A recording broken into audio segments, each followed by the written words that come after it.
about a half mile south of Highway 64 in Wynne, Arkansas. They are open tonight until 6. Be back open in the morning at 9 a.m. Red River Ford Toyota will be talking with the general manager, Justin Wynn, and the other people on the staff here. But they're open. And, hey, now is as good a time as ever to look at these four-wheel drive trucks and SUVs because you need them right now. Trust me. Without them, it's like a horse with no legs. Hey, we got a great lineup today. Coach Sonny Smith is on with us for SEC basketball, looking at college basketball. Jimmy Hodge from Knoxville's on with us. We got Rodney Orr, Tighter Insider on. Wes Moore from Little Rock, ESPN 103.7 The Buzz, talking about the Razorbacks. Jake Crane, the J-Boy Show, will be on with us at 4 with a call in from Doug Dean, AU Daily Dose. And at 4:30, Jimmy Ott going to be calling in. He said from one of the casinos or the restaurants down there in Baton Rouge. Said it's going to be a wild time with Fiesta time and the betting on the ponies. So we got a great 2 hours with you here on Sidelines.live. Let's get right to it.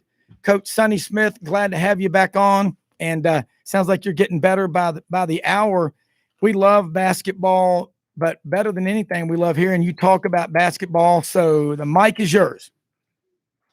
Well, I can tell you this, it's easy to talk about basketball because of what a year it has been in the SEC. I'm seeing teams that I wouldn't, in my pick, I would not have put in the position they're in. So we've got a race and a half, and I like what I'm looking at right now. You think about Alabama, the last couple of years, we knew they had a lot of talent on the team, and you got Herb Jones, John Petty. There's some really good shooters. And sure. Nate Oates has got his brand of basketball in high gear in season number 2. Are you surprised it's happened this early? I'm surprised that they're as good as they are. But I was thinking about that today. I don't think I should have been surprised. Any team that's got a Herb Jones on it that can do everything, bring everybody together and play hurt and do the things that he does. He's the kind of leader that like every basketball team needs. And I don't know that he's the leader, but he certainly looked that way to me over the years. Herb Jones is what makes Alabama go to me, but his style of play is exciting. And, when you play up-tempo basketball, nobody ever really recognizes how good your defense is because you play more. You're on defense because you shoot quick and they got the ball coming back. So you play a little bit more defense. And the more you play, the less people realize how good you're playing. But, when they play the game where they run the clock down and take a shot, you get more credit for that kind of defense. Well, this guy, he's up-tempo offense and does a great job defensively. I like what he's doing. I think, in my opinion, there's a lot of coaches of the year, but he's my coach of the year. Yeah, it's been fun to watch. And hey, Jimmy Hodge on here up in Knoxville right now with Coach Sonny Smith, and we're talking about Alabama. And year 2, Nate Oates has got them rolling, and we'll get to the rest of the conference. But Jimmy Hodge, come on in here with Coach Sonny Smith. Yeah, Coach. I really thought last year, for the most part, they had the same core of players, but they weren't able to win those close games, and they didn't have the depth. I think that Coach Oates wanted to play his style of basketball, and it just seems like to me that they've had some additions. Quinterly, the transfer from Villanova, has been a really nice addition for them. And as well as anybody in this age of college basketball, you are really dangerous when you have multiple players that can shoot the three. And they certainly have that with Shackelford. They've had so many contributors. Reese has had a really nice a senior year for them. And you said it. I mean, Herb Jones, without question, he's their best all-around player. But what the guy I think that really gets that offense going, though, is when they get in the transition game and shooting the threes and spacing the court in transition, which makes it really tough to defend. Petty, I think, is the guy that really gets them going on the offensive end. And when you have those guys playing at a high level, and then their depth is really, like I mentioned, that is much more obvious this year. They can just make a substitution, and lots of times you don't even feel that there's any kind of drop off at all. But defensively, they are so much better, and that's how big a difference have you kind of noticed on the defensive end, that the kind of progress they've made? Well, first off, I don't think you buy into a guy selling defense the first year he's there, or the first year you're playing for him. I think when you've been with him a year or more, you realize what he's putting out there for you to pick up on. And I think they bought into that system so well. Nobody gets credit for the defense they play when they shoot quick. You shoot quick, you got to play more defense than the people that don't shoot quick. Well, he plays great defense and shoots the ball extremely quick. And he also does something else that's kind of new to me. 5 guys on the perimeter, and all 5 of them can make the three. And that's not, to me, that would have been unheard of a couple of years ago. But now 5 on the perimeter is a good thing. And I just think he's put everybody else really working to try to stop him. But he does a terrific job with his defense because he has to play a little bit more because they shoot quick. Coach, last year when we were asking about the new coaches in the SEC, who really stood out to you as a rising star that would make a difference? You talked about Eric Musselman, having come from Nevada, his father's NBA career. He had really strong pedigree. The Hogs seem to have caught fire lately. What is it about Eric Musselman? He's able to get that team, especially they went on a downward spiral at one point this year, but he pulled them out of that, and that takes a lot of coaching, doesn't it? No, it does. He's done a terrific job. I think he does that everywhere he is. I think he's the kind of guy that gets his kids to play hard. And where else would he rather be with the athletes that Arkansas has to get people to play hard? Because he gets all 5 guys, lets them shoot, and as long as they're working hard on defense, they're really tough. And right now, they're playing as good a basketball as anybody. You have to watch out for them. They're a team that I wouldn't really want to play late in the season. Yeah. And I think his style of basketball is great for recruiting too. And Arkansas people love that up tempo, and they love that solid defense like Nolan Richardson used to play. Coach, and before we go back to Jimmy, another question is, looking at the SEC, you've got Alabama way out front. And then Missouri is another team that Conzo Martin, who played up at Purdue, I think he played for Gene Keady. I know in 95 it was maybe that Auburn played Gene Keady. That was, man, that we won that game. I remember in the NCAA tournament. I watched over at the deli. By one point, I believe. Yeah, I was watching it at the deli at the CDV down there in Auburn. But that was, when you were a coach, and you'll always be a coach, you had a way, you stayed so calm in the midst of all the chaos, and that had a positive effect on your players. And you look at Missouri and Arkansas right now, they're jockeying, and it's second right now because I don't see Alabama having a collapse, but anything's possible. Talk about Missouri, and again, something they're doing something there, and Arkansas is, we talked about, really special. Well, take Missouri first, and what you mentioned. Missouri is only good as Tillman plays. In the last game, he didn't play, and it looked like a total different. I did call his name right, the center. When he's in the game, he makes those perimeter players so much better because they got to be aware of him all the time in the post because he can really score with his back to the basket. And I'd say he is a real key for them because Pinson can score, Smith can score. And one thing that I notice about them, their bench is better than people think. And when you get a guy out and you still come in there with people off the bench and they play well, that's going to make Missouri awful tough to handle. as we go down towards tournament time. Now, what was the other team that you wanted me to talk about there? Well, just other teams in the conference, Arkansas Oh, and other Florida. teams that Yeah. yeah, other teams that really impressed me, Rob, and we don't say much about them, and I don't know why. Florida, you can't turn your back on Florida. They will get you in a minute, and that's a very dangerous team that doesn't seem to me to get the publicity or the recognition for the way that they're playing. Florida, Arkansas really looks good to me right now. Ole Miss is playing at an extremely high level of basketball. Tennessee, to me, is always going to be consistent because that's Barnes. I mean, he is just that kind of guy. He keeps those guys together. They play. They don't have. They don't let a down game kill them. They come right back and play good the next game. And I think Tennessee is another team that is so solid. I tell you, somebody that's dangerous is Georgia. You get Georgia in a running game, get it up tempo, and take advantage of that point guard Wheeler that they have.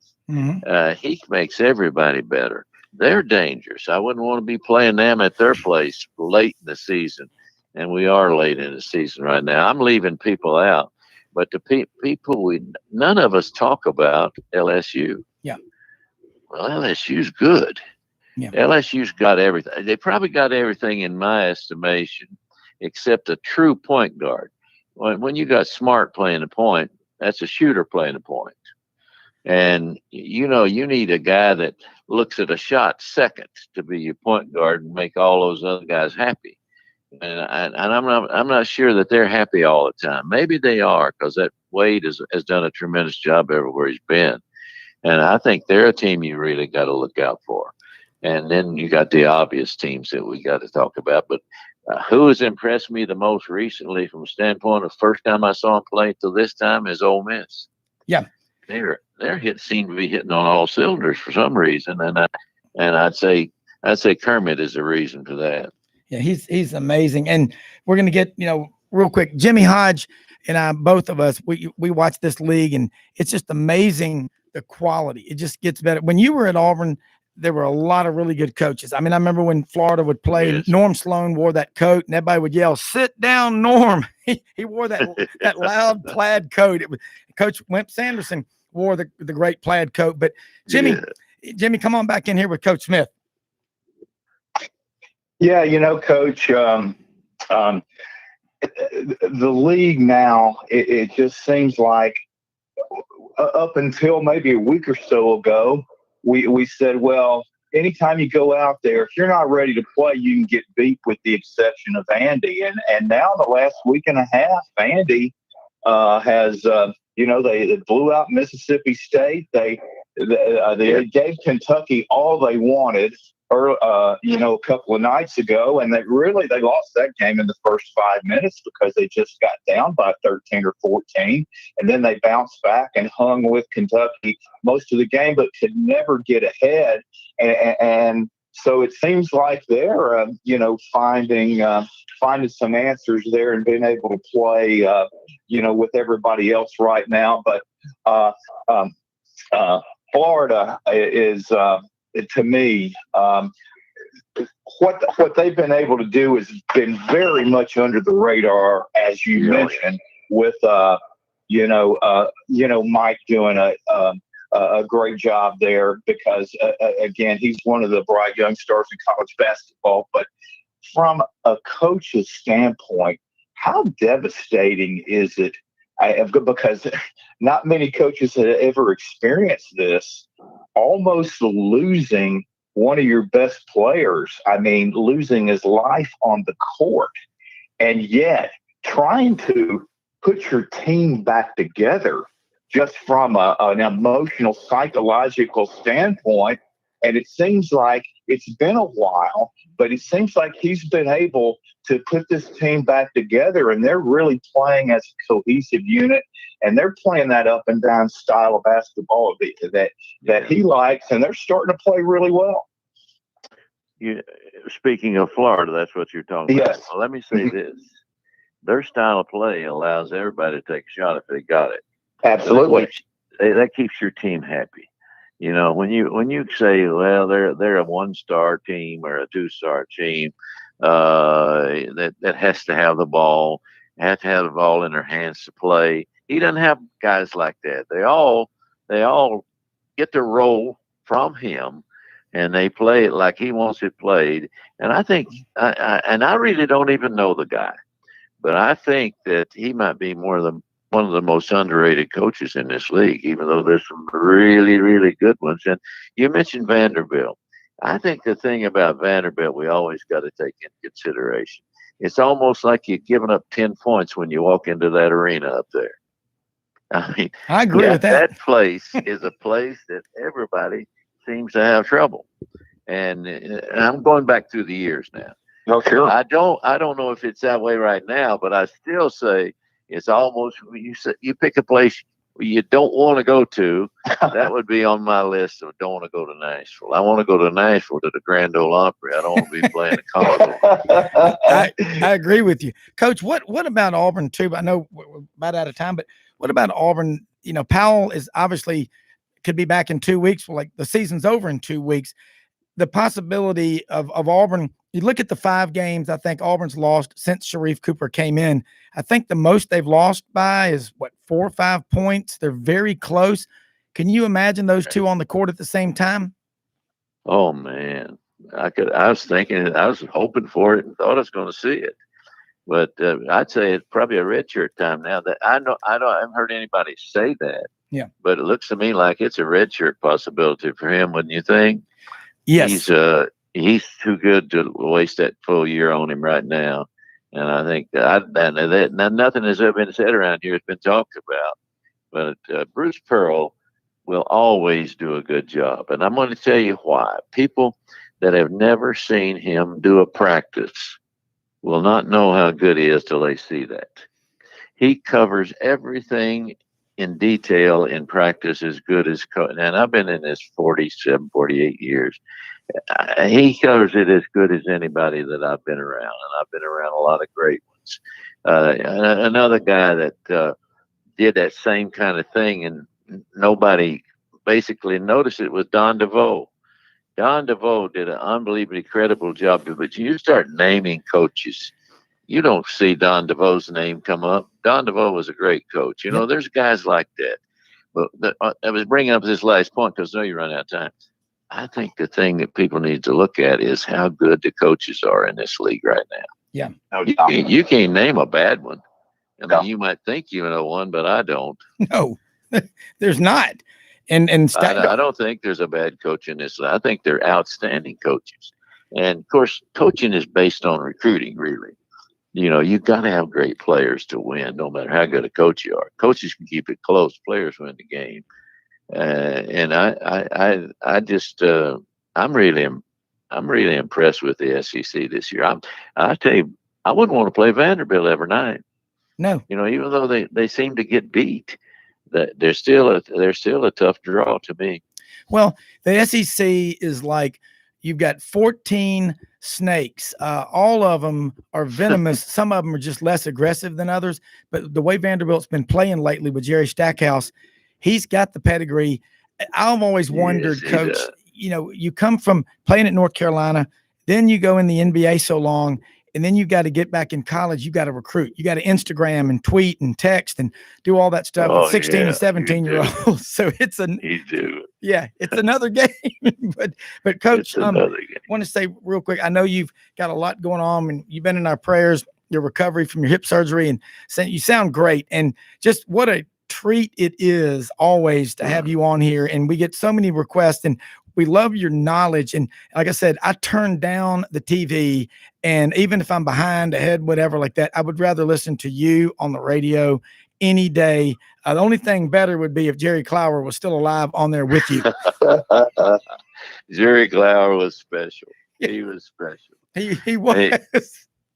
He could come up off the cuff. You know, he had a routine, but he could come up off the cuff and just make you laugh. And he was outstanding. Well, I gave him tickets one time to the SEC tournament. He sit with my wife. He's a Mississippi State guy. Oh yeah.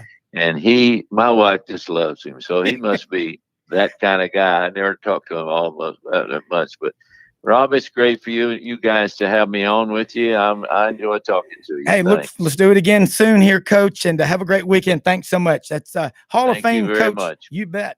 Hall of Fame coach Sonny Smith, Auburn, East Tennessee State, Virginia Commonwealth, in 8 Hall of Fames now, Jimmy, this past summer, the Tennessee Hall of Fame. And that was the one he was the most excited about because, Jimmy, he's from Roan Mountain, Tennessee, which is over near the North Carolina. Boy, I imagine it gets cold up there in the winter. And I'm going to tell you what, Coach Smith, you know, you talk about a guy that's calm. He's amazing. He just gets his memory, his knowledge is incredible, isn't it? Oh yeah, absolutely. And he, you know, he just did a great job everywhere he went, and you know, really put some life into the Auburn program. And you know, that period in the early to mid '80s, I mean, they had some really exciting teams that made some really nice runs in the tournament, and they were always a tough out. Yeah, and he's right about Vanderbilt too. I mean, I walked through there one time in practice, and Sonny Smith was talking to his team. He said, "Look, I don't know what it is about you guys, but when we go north across the Alabama line into Tennessee, y'all forget about how to play basketball, or something happens when we get to that Dadgum Memorial Gymnasium at Vanderbilt." But it's what they call it, Memorial Magic. That's an incredible place. Yeah. Well, you have the coaches and the benches, on behind each baseline instead of the traditional setting on the sideline. Yeah. And so, especially in the first half, when you're not shooting in front of your own basket, you got to yell all the way across to the other side of the floor to try to get your team's attention and shout out any instructions. And and just the acoustics of the arena are just so cool. I mean, you just feel like it's a college basketball atmosphere. Yeah, it's incredible. You're right. Hey, let's do this. Let's take a quick commercial break here. Jimmy Hodge, we're going to be joined by Rodney Orr of Titer and Cider. When we come out of that break, we're broadcasting live from Red River Ford Toyota in Wynne, Arkansas. They are open tonight till 6, or until, as the general manager, Justin Wynn, says, the last sale has been done. Everybody's up here. Rusty Howard, the sales manager. I've seen Stacy up here. I've seen Nate, some of the sales force out there. The whole group is up here. 4-wheel drive has never meant more than right now. I bet we've had 1.5 feet of snow up here in the last week and a half. It is crazy. I feel like I'm in the Arctic Circle, but we'll be right back. Sidelines.live with you till 5 p.m. Central. Hello, Wesley Duncan. I hope you had a safe trip on that shuttle from Atlanta. Auburn baseball opener this weekend. Hard to believe, but a lot going on. We'll be right back.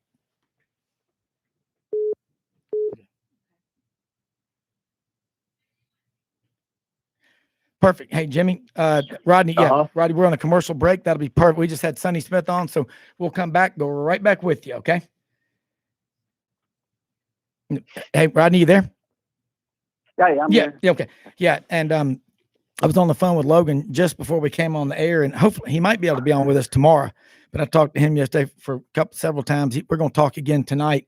He's trapped down there. He said, it's all shade. He's about a mile from the main road, his driveway. So he's trying to figure a way to get out so he can get some supplies. It's just hard. Wow. He's trapped inside? Yeah. Well, just, you can't get out. I mean, because of the weather. Yeah. Right. I bet we've had 18 inches of snow where I am in the last week. And it's pretty cool up here, but it is just like, seriously, it's surreal. Audrey, can you get Justin to come back? Okay. And if at 3:40, well, okay. But anyway, how long till we come back on? 2 minutes. Okay, 2 minutes. Okay. But anyway, this all this stuff going on, man.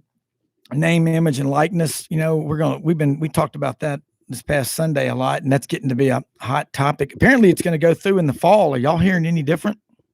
It's going to be later in the year. Okay. I know that. I haven't heard hardly anything about it, but because my focus has been elsewhere. Yeah, I'm just not a fan of it. I think it's going to potentially you also could have a bunch of major market programs that have been nothing all of a sudden become successful because they can tell guys that, hey, big market, big money. This is really, really, I think very dangerous, but we'll see what happens with that. And I just don't like it. But hey, do you get to go to college football if they don't watch out? Yeah, I mean, there's just no leadership at the NCAA right now. That's the problem. We need it. Yeah, you take an average program like Texas A&M. Mm-hmm. They're already using that, which is what they are. I know they went 9-1 this year, but historically the Aggies, they can't stand success. No. They can screw it up faster than anybody. Yeah. Well, that's what. And now they're using this. Yeah. Until this year, in this millennium, they'd only had one double-digit win football season in the first 20 years. They got another one this year. So with all their resources and money, and then look at Texas. Since Alabama beat them in that championship game, 11 straight years with 4 or more losses in a season. Okay, 20 seconds. Yeah. Okay, here we go. Audrey, can you get me something, water or something? And water's becoming a precious commodity up here too. They're about to start shutting water off up here because so many mains are broken. Wow. 5 seconds, guys. Okay, Rodney Orr is on here with us right now. Rob Brown broadcasting again live from Red River Ford Toyota, one of our sponsors. Check them out on our website, redriverfordtoyota.com. They're on the sidelines.live website. Be with you till 5 p.m. Central. Great talk there with Hall of Fame basketball coach Sonny Smith. Also does color analysis on the Auburn Basketball Network with Andy Burcham. And we got Jimmy Hodge up in Knoxville, and another one of our great guests we love to have on here, Rodney Orr, Tider Insider. Rodney, hey, man, you go from winning the national championship in football, and now the basketball team is a prohibitive favorite to close out and win the SEC and be in the NCAA tournament, man. It's great to be an Alabama fan, isn't it? Life is, you're on a gravy train with biscuit wheels. Tell me about it. Well, it's kind of amazing right now, 12-1 in the SEC, I think, as you mentioned. And, I think any Alabama basketball fan would have taken that immediately, a few months ago when the season was just starting, and especially after they started kind of slow. And then now they're like critiquing everything with a fine-tooth comb. I mean, it's amazing how fast this thing has escalated into something that is, the standards by which this basketball team's already being judged by some of the people on TiderInsider.com. It's actually kind of amusing, but Nate Oates doing a fantastic job. Obviously, I think you probably saw yesterday he's being rewarded already with an extension, a raise, and all of that. So you know what? I think it's been incredible how quickly he's kind of improved this program. Well, in year 2, he had talent when he got there. He had to get those guys to buy into the way he's doing things, but like Coach Smith said, when you got a Herb Jones, got a John Petty on there, and Alabama historically has always had really good basketball, Rodney. This isn't new, but they've been in a drought for a while, and they've caught fire fast. And they lost some early games out of the conference, but once they got in the conference, and this conference is it's one of the best in the country. They're really playing well. Jimmy Hodge, come on in here up in Knoxville with Rodney Orr of Tider Insider. Yeah, Rodney, I was just talking about that with a buddy of mine earlier this week. I mean, my thought process was that Alabama had better move quickly on signing Oates to an extension, and lo and behold, the news hit yesterday. And I just think from day one, I thought it was a real coup that Greg Byrne was able to snatch him before anybody else could make a move on him, because I really thought he was the top guy that was available 2 years ago. And what he'd done at Buffalo, replacing Bobby Hurley, who of course went on to Arizona State, and the fact that they blew out Arizona 2 years ago, 3 years ago, and then Arizona State, his former boss Bobby Hurley, when you have MAC teams blowing Power 5 opponents out in the tournament. I mean, that gets people's attention. And he plays an up-tempo, exciting style of basketball that the modern-day player loves to be a part of. And, I think it really showed by, the recruiting class he had this last offseason. And then also for being able to attract players from other programs now that this transfer portal looks like it's going to, be here for a while anyway. And Quinterly's been a great addition. I talked with Coach Smith early on, and it just seemed like after that first year last year when, they couldn't seem to get over the hump in the close games, the core of that team came back, and they just, really bought into, it didn't take anybody to buy into that up-tempo transition game, but defensively, they're so much better. And but like I said, though, I think signing Oates to that extension was just a genius move. It wasn't a minute too late, and just everybody around Tuscaloosa has to be feeling really good about the basketball program right now. Yeah, and I think too, you hit on Greg Byrne, and he moved quickly, swiftly. What a top quality athletic director. Has a good sense and a feel for these types of things, and so you have to really kind of applaud him for not wasting time. And again, I just think that a lot of this goes back to, you mentioned it, Greg Byrne kind of had an eye for the talent. One thing Greg Byrne said a long time ago was he learned, of course, he had the good fortune of his dad was a top-notch AD. So, it's kind of in his blood, but he learned that you always have to have a list of coaches in your pocket, because you never know.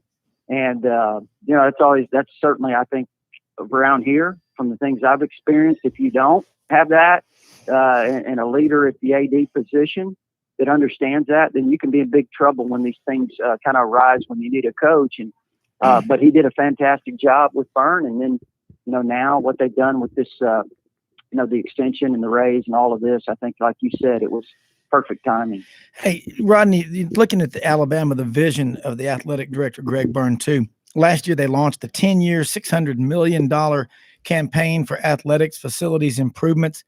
And it's hard to believe when Bob Backrath was there in the mid-'90s, he was tighter than a clam with lockjaw, man, when it came to spending money with the athletic department.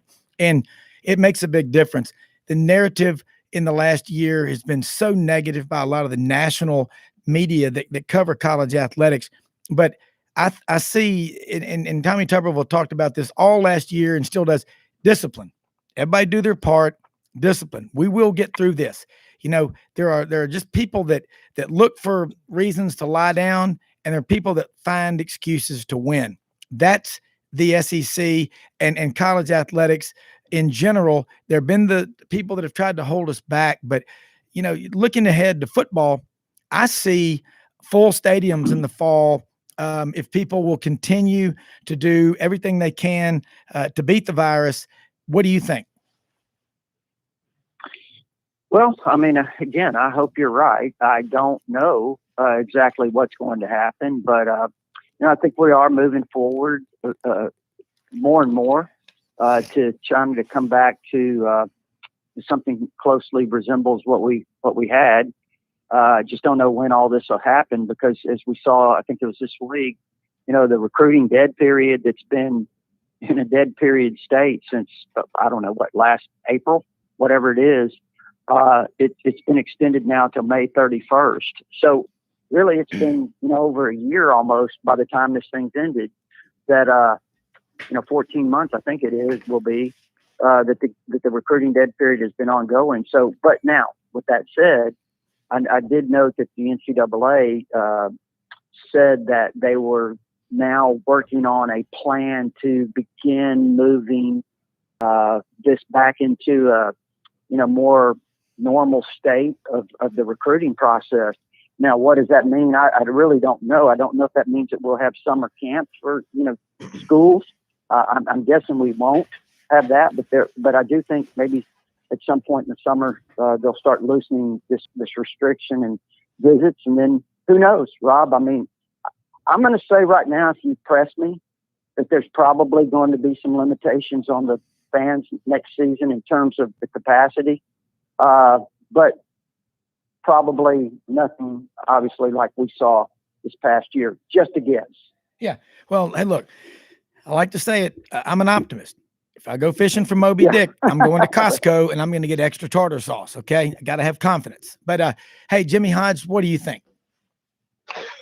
Well, I was stunned when the Big Ten announced their 2021 composite football schedule, and it was accompanied with the announcement that they were working with a goal of having full stadiums this fall. And coming from the Big Ten of all people, I took that as an indication that the higher ups in these Power 5 conferences feels like, there's a legitimate chance for that to happen if, everybody can just continue to follow the protocols that have been set. And we certainly know that for the most part, these players have worked really hard, especially, in the Big Ten, those Ohio State guys that didn't, just go anywhere basically for 2 months, even after it was announced they weren't going to have a fall season. And yet they just kept their nose to the grindstone, and just the programs in all the major conferences, just considering what they were facing last year with the possibility of, not knowing week to week if you're going to play a game, and then dealing with, 40,000 other students on campus and trying to, make sure that you were going to, protect yourself enough to be able to get through a whole season.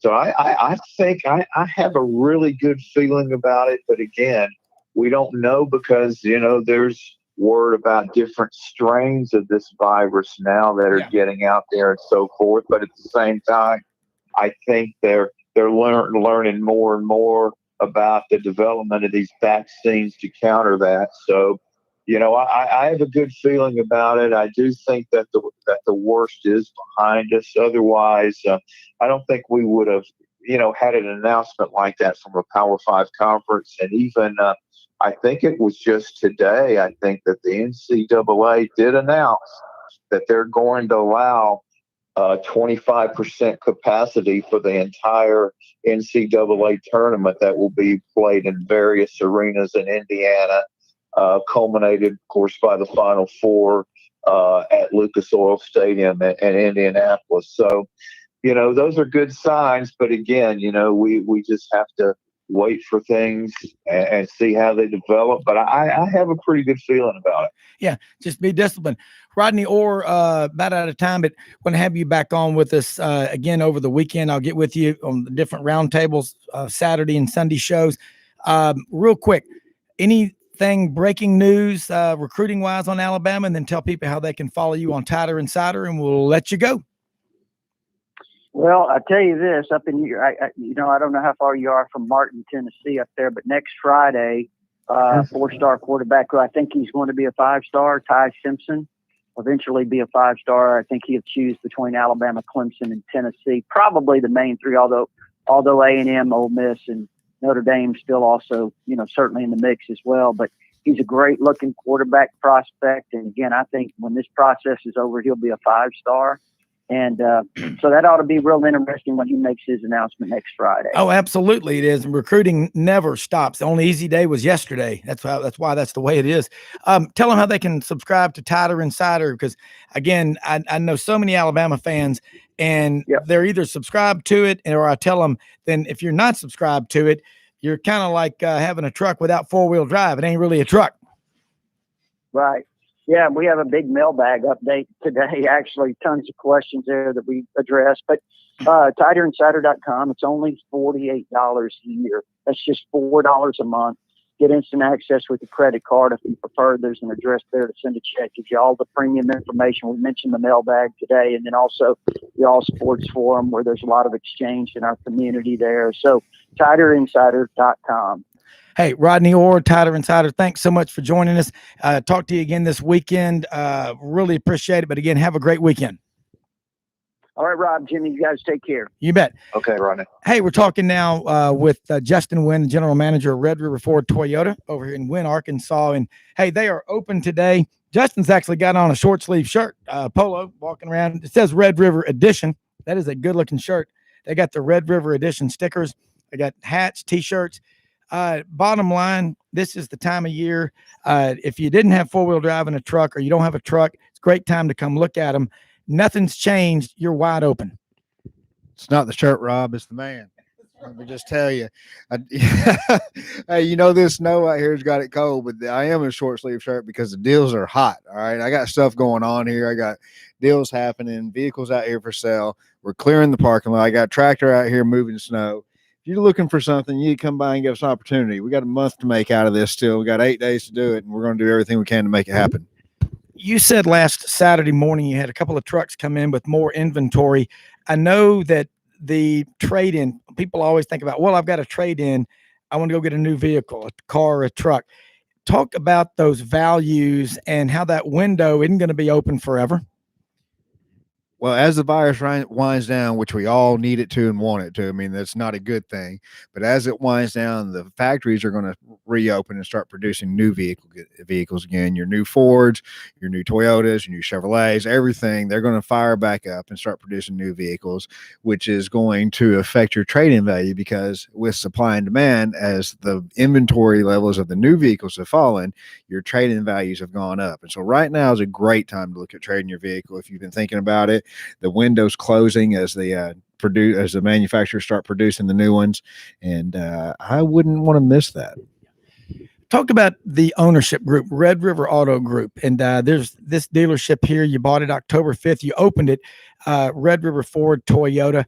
And John Dobbs Jr., people in Memphis, the Mid-South, know the Dobbs name, but this group is committed. They've got you. You talk about the process. Somebody can get online before they even come in here and make it 20 minutes or less of being off the lot with a new car or truck. That's unheard of. Right. Mr. Dobbs purchased this dealership along with the Ward family out of Central Arkansas, who's been in the car business for many decades themselves. And just the team together that we've assembled is astounding. You can't really get a better group of people to work with. And we can do the whole process online. You can purchase your vehicle, appraise your trade-in, do whatever you need to, fill out buying information, and get it all done where it can be real quick and simple. You can be in and out in 5 or 10 minutes, or we can just bring it to you and put it in your driveway.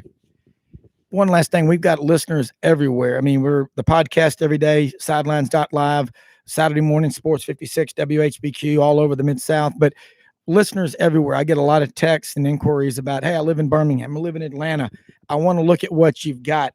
Can I come over there? Can I meet you? How does that work? So they can always come over. We welcome people here any time of the day. Of course, we've got our website, redriverfordtoyota.com. And again, if you go and find something that you like, even if I don't have it, just reach out to us via phone or through the email on the website, and we can locate that for you. And I don't mind bringing it to you. I've taken vehicles as far away as Montana. I mean, that's a trip. But the reason I was able to do that is because customer gave us an opportunity. I beat every dealer between here and Montana, and I was able to bring the vehicle to them and still save them money. Well, that's the difference. I mean, I've been buying cars, our family has, and lots of people I know from the Dobbs family for a long, long time. And having John Dobbs Jr. part of the ownership group is great. And again, it's easy to get over here. It's about 45 minutes from Memphis. Roads are clear. I mean, they're wide open. I'm looking at here. You got a tractor, a front end loader out there moving all the snow around. You'll be up here tonight till 6, back open tomorrow morning at 9 a.m. till 6. Service department open Saturdays till noon. All right. Look, we're going to tell them all to get out here. Again, Red River Ford Toyota in Wynn, Arkansas. Justin Wynn will be back in the second hour. And we're going to be joined here in just a minute by Wes Moore, who does the Daily Sports Radio Show. in Little Rock, called 103.7 The Buzz, and talking about the Razorbacks.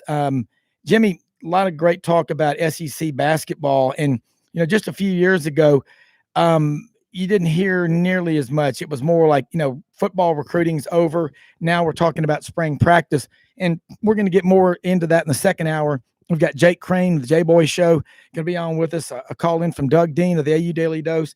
Jimmy Ott going to be calling in from Baton Rouge. Lots going on as always. But, man, basketball is big. If you don't think basketball is big in the South, you don't know. I don't know if you can spell your own name, but one of the guys who is at the control panel and in the driver's seat in Central Arkansas in Little Rock does a daily sports radio show, ESPN 103.7 The Buzz. Wes Moore going to tell us about those Razorbacks. Jimmy Hodge is on with us in Knoxville. And Wes, welcome to Sidelines. And looks like you all in Arkansas, y'all got a lot of snow too. I think in Parkin, where we are at the Cherry Farm, and we're actually at Red River Ford Toyota today, but I think in Parkin we got 1.5 feet of snow in the last 8 or 9 days. It's unbelievable out there. I saw the Yeti man this morning early crossing Highway 75 with a cold beer in his hand. Well, I saw Little Rock was the second highest total in the state, 20.5 inches over the last week. Wow. Yeah, so we're digging out, and the sun's out, and that's a good thing. The roads are getting better by the minute, and we're starting to move around a little bit, but it's been kind of treacherous the last 3-4 days around here, and it's a snow of a lifetime. And I think the stat was 1918 the last time they had this much snow on the ground in Little Rock. So it's been pretty crazy, and at least we've had some good Razorback basketball to keep us warm and keep the fans excited. Big win over Florida. They were ranked for the first time in a while this past Monday, and they backed it up with the win over Florida. Unfortunately, the news of the day is A&M has once again canceled another game, and Arkansas will not be playing Saturday against the Aggies. And Eric Musselman said, he tweeted out they were loading the bus. They were getting on the bus, going to College Station when they got the news that the Aggies were going to have to cancel the game. And he said they are looking for a non-conference game to possibly play Saturday or Sunday because they've already had another game with A&M canceled, and you can't make them both up. There's not enough time. And who knows if the Aggies are ever going to play again. And they've got like 6 games now they have to make up. So the A&M program's been hit hard by COVID, and it's impacted Arkansas now with 2 cancellations against the Aggies. And that's kind of the disappointing news of the day. Fans were wanting to see a Razorback game. They're playing well. They've won 7 straight SEC games. Yeah. And they wanted to keep that roll going before next week. Next week's the big test for Arkansas basketball. They got Alabama and LSU coming into Bud Walton Arena. Well, you think about the job Eric Musselman's doing, and we had Hall of Fame coach Sonny Smith on in the first block of the show before Rodney Orr, Tyler Insider. We've been talking a lot of SEC basketball. Last year in the preseason of basketball, we asked on Sidelines.live about, hey, coach, who are the new coaches that really strike you as impact coaches? And he said, oh, no doubt, Eric Musselman. And he's really doing a job. I mean, coaching at Nevada, he was successful. His dad coached in the NBA. So it's been really fun to watch him. And look, man, Bud Walton Arena, an incredible place. 19,000. It's just, man, and again, this kind of weather, it's tailor-made for basketball. Well, in COVID, they only get 4,000 inside the Bud Walton Arena right now. And honestly, the weather was so treacherous Tuesday, they didn't get 4,000 in there, even though, fans are very, very excited about this team. It's been a little tough weather-wise around here. Heck, they just moved the state basketball state championships and the state tournament back a week because teams have missed now going – really, a lot of teams missed their last 3 games tonight, Tuesday, and last Friday because of the ice. So it's been a while since high school teams have played. So it's making the impact all over the state with cancellations and attendance. And but I can tell you from doing the radio show, fans are very excited. I also do the post-game radio show for the Razorbacks. And, we're getting more calls than ever after the Kentucky, Missouri, Florida win. People are really excited, jumping on board. Well, look, we're over here, like I say, at Red River Ford Toyota and Wynn, and I mean, this place is Razorback Central. Jimmy Hodge is up in Knoxville. Jimmy Hodge, come on in with Wes Moore talking about the Hogs. Yeah, Wes, watching that Kentucky game, looked like you had it in good shape with a couple of minutes left in a double-digit lead. Kentucky, I think, hit 5 threes in a row to take the lead, and all of a sudden you're down by 1, and you get. And I'm just going to be honest with you, I was glad to see you get it, considering how on the short end you were on some of these calls in football season.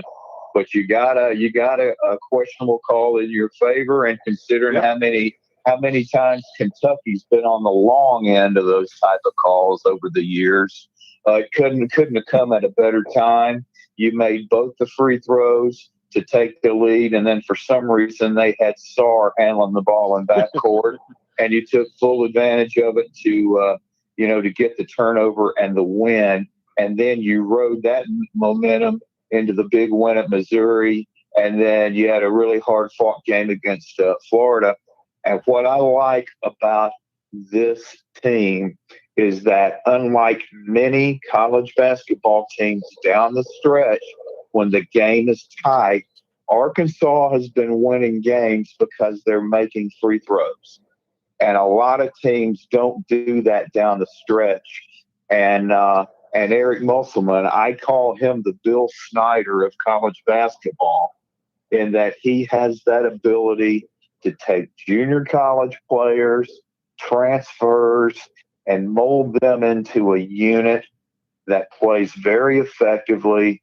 And many times, especially when you get JC players, it often takes them an entire season to just make that transition from a looser style of basketball to a Power 5 competition where one mistake can cost you a game.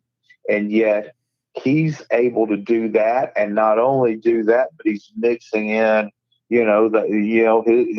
his high school recruits, and is able to just put every equation and fit it in, a part of the equation, and fit it in. And you've got yourself a pretty formidable program right now, and a team that's playing with a lot of confidence. Well, you look at Justin Smith and Jalen Tate, that's 2 transfers that you were talking about. They're leading the way. They're playing really good basketball. But then you throw in the freshmen like Moses Moody, Jalen Williams, and Devo Davis. Those are great complementary pieces. Now, Moses is more than a complementary piece, and he's that guy you're talking about. He's learning at the end of the game, put the ball in his hands, don't give it up, make them foul you, and go to the free throw line, because he's their best free throw shooter. He's shooting, I think it's got to be upper 80s. I'm not sure the latest total, but game on the line, he goes to the free throw line and hits both.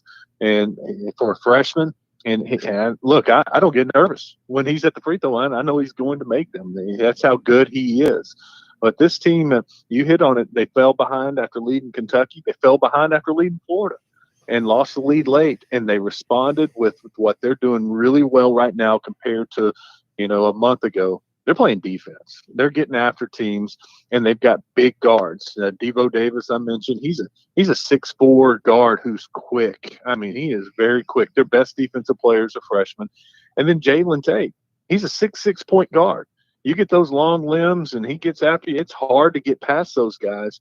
And Justin Smith, he's bringing some physicality they have not had at Arkansas in a while. And he was asked about it. And he said, look, that's Big Ten. You got to be physical in the Big Ten. But what's helped me, I've come to the SEC, and it's full of, very athletic forwards. Well, I feel like I'm very athletic, but I'm also strong and used to playing a powerful way, and that's paying off for him in the SEC. Well, you think about this league. Missouri is pushing there with Arkansas. Florida's another good team. Coach Smith talked about. Y'all both have Tennessee. The league is so much better. Rewind back about 7 years ago. I just remember when SEC Commissioner Mike Slive issued the ultimatum, hey, look, we've got these big contracts with CBS, ESPN, whatever. We've got to put a better product out. It was like a restaurant being told you can no longer put CK's Coffee Shop steaks on the table anymore. You got to have Gordon Ramsay type food out there. I think the league has responded well, don't you? Well, and what they did, hired a bunch of good coaches. Just look around the SEC, and it's full of good coaches that have won at other places. And the SEC made an effort to go out and hire coaches, and then they also made an effort with facilities. I mean, Bud Walton Arena and Rupp Arena were kind of the two crown jewels. Yeah. Well, you look what Auburn did. Yeah. Look at what Ole Miss did. They made a commitment financially to facilities and to coaches, and it's paying off. Yeah, the Hogs have always had, I mean, Barnhill Arena was 9,000 right there at the end of the football stadium, but God, what an atmosphere they had. But the Hogs have always had great basketball. And then when they tried to replace Nolan Richardson, it was difficult. I don't think it's smart to take a hot coach in the NCAA tournament. I want to see one that's done it consistently, regular season and postseason. Jimmy Hodge, what do you think about that? Well, the Arkansas resurgence in basketball, I mean, it really started with Eddie Sutton, who just brought that hard-nosed, intense, just get in your face style of basketball. And, I think he really got it going when, the big signee for him was, Sidney Moncrief, and they had the triplets. They had him, Marvin Delf, Ron Brewer. Yep. The Final Four team with Joe Klein. And that really got them going. And except for, they did make a couple of mistakes and picking head coaches, but for the most part, that momentum that was built between the Eddie Sutton, Nolan Richardson years just exposed Arkansas basketball to the entire, college basketball world, and everybody knew that. For the most part, anytime they had those two coaches, that they were going to be contenders on the national level. And that's really, for the most part, been the case. I mean, they had a dry run, but Musselman has really put some energy into this program that I think he's exactly what the Arkansas fan base was looking for. And, once you start winning, you just build confidence. And, he's just one of those type guys. He's older than people think he is, but he coaches like he's in his early 30s. And he's just done a great job there. And I know the Arkansas fan base just has to be elated about what lies ahead for them. Yeah, and No doubt. Yeah, Wes, you're there every day with him. Mike Anderson, I give him a lot of credit because he took over after the Stan Heath and John Pelfrey years. And he built a good foundation. They were in the dumps, and he brought them, and maybe he couldn't get them over the hump. Maybe he could have after time. But, Musselman walked into a good situation with Mason Jones and Isaiah Joe, and he was able to hit the ground running instead of having to build a foundation. True. As a matter of fact, talking about Mike, I just thought it gotten just a little stale, and I was very shocked to see him end up at St. John's. But what's been really surprising is that it seems like both parties have really benefited from that move. I mean, St. John's they played the best basketball I've seen them play in 15 years, and he seems to have developed the relationships with the people you have to in that New York, New Jersey area. And they're getting some good basketball players. And I mean, they put the wood to Villanova a week ago. And when you're beating top 5 teams handily, I mean, that tells me that you're moving in the right direction. Well, you talk about Arkansas, the commitment that they have facilities wise, they don't lack for anything. Let's switch to football real quick, Wes, before we let you go. Sam Pittman comes in last year, Arkansas, the early December period, about 111 in the country. That's where they ranked. By the time the February, which is really, and after the fact, it's almost a non-event, but for Arkansas, it was huge. They moved up to 29th. This year, they're in the top 23, 24 ranked classes.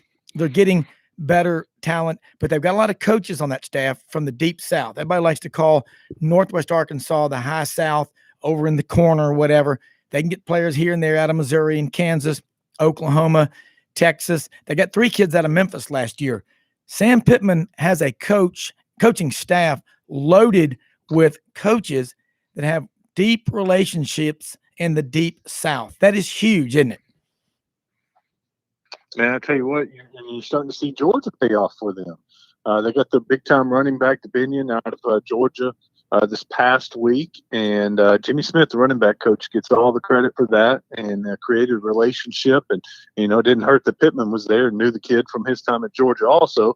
But now they're looking at the same high school Binion's from, and they've got a big-time defensive lineman they feel very comfortable and confident in. He's going to make an announcement soon. And then there's a third teammate. So they're hoping to create a little pipeline at that high school in Georgia. But you're seeing what his staff can do in the South and from some of the previous places they've been, whether it's Odom and Brad Smith up at Missouri, or now you talk about some of the guys and connections in Georgia, down in Louisiana, Texas, and of course, they're trying to wrap up a really good class of 2022 kids in the state of Arkansas, and they're focusing in on that right now. Well, Sam Pittman, again, from El Reno, Oklahoma, over in the northeast corner, grew up a Razorback fan. He's the right fit, and I know it's difficult to get out and go see the fans all over the state, but again, you get a chance to talk to Razorback fans all over the state, all over the country because of the web every day. Good time for Razorbacks. And your athletic director, Hunter Urachik, you've got the right group of people up there. And I think the Hog fans, they've been through hell. They're starting to see the light at the end of the tunnel, and it's not a freight train with no brakes. No, they put out a stat the other day, and it's not just basketball that's doing well. Of course, baseball gets the season started tomorrow down in Arlington, and they're ranked. But I mean, it is volleyball, soccer, golf, men, women, track and field, obviously.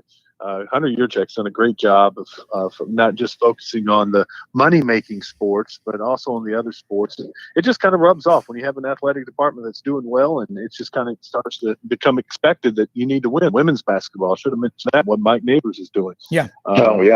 Yeah, big win over UConn not too long ago, and they'll be playing tonight against Ole Miss. So anyway, they got a lot of good things going on in the athletic department, and it just kind of filters from the top. And now there's that expectation of winning, and I think it goes up because you guys know these athletes hang out together. It's not just the football team hanging out together; they hang out with the women's soccer or volleyball or whatever.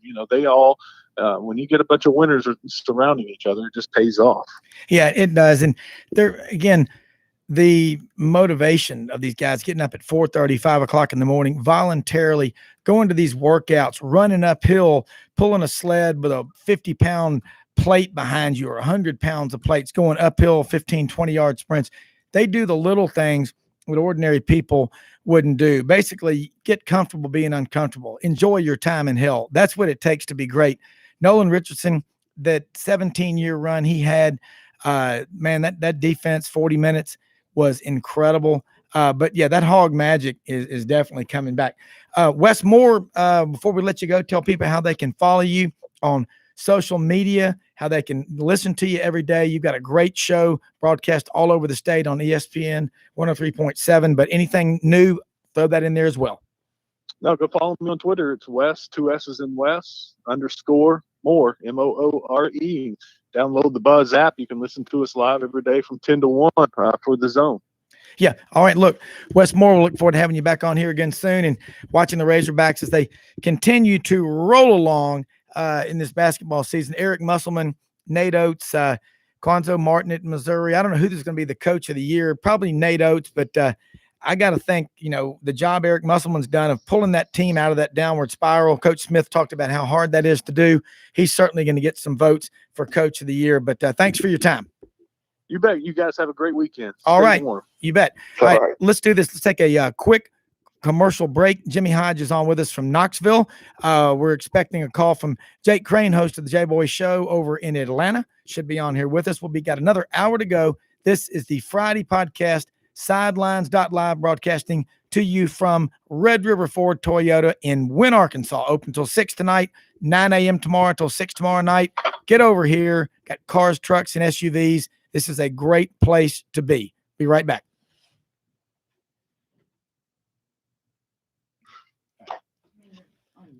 Okay. Hey, yeah. Hey, let me call Jake. Hang on one sec.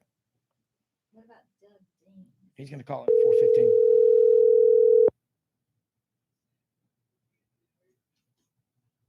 Hey, Rob, I'm calling in literally right now. Okay, it's yeah, not going through. No, Can you hear me? Yeah, I can hear you fine. Yeah, that's what I was thinking. Maybe we're on a commercial break, so I'm gonna merge you on in and just if you want me to, yeah. And I've got Jimmy. If it drops me, I mean, obviously I can't control it. Yeah, no, I know that. I think I may be out of it. Okay, all right. I'm about past the Moody exit, and it's typically better after that. I got you. All right, I'm gonna merge you in with Jimmy on a commercial, and I'm gonna be right back. I'm gonna put you on here right now. We're gonna come out of the break and go right with you. Okay.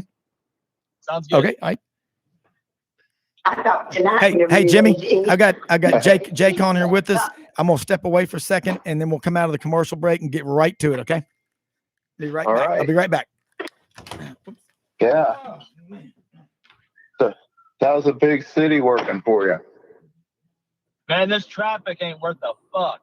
No, it is not good. I will say this, Jimmy. I will say this. I've never in my life lived in a place where you can do as much, though.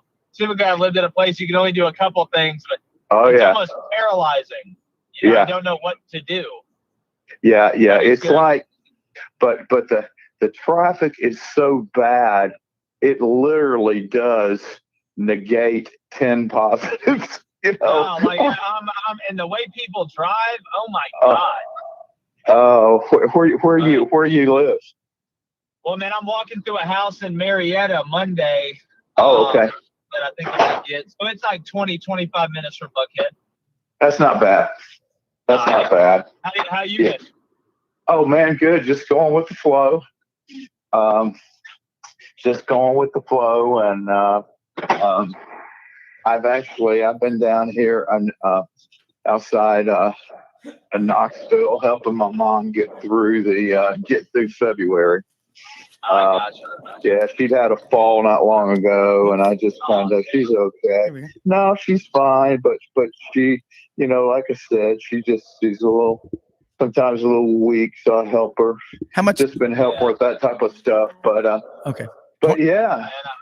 Hey, Jake, let me ask you this too. Like, who's with your grandmother? Is Blaine there with her, or she have people with her too? Yeah, he's Blaine's coming down after this next week. Okay. To stay with me, but my dumbass uncle, my dad's brother, he's there, but he's freaking useless. I got you. Okay, here, 5 seconds. Hold on. Okay. Hey, Rob Brown back here with you.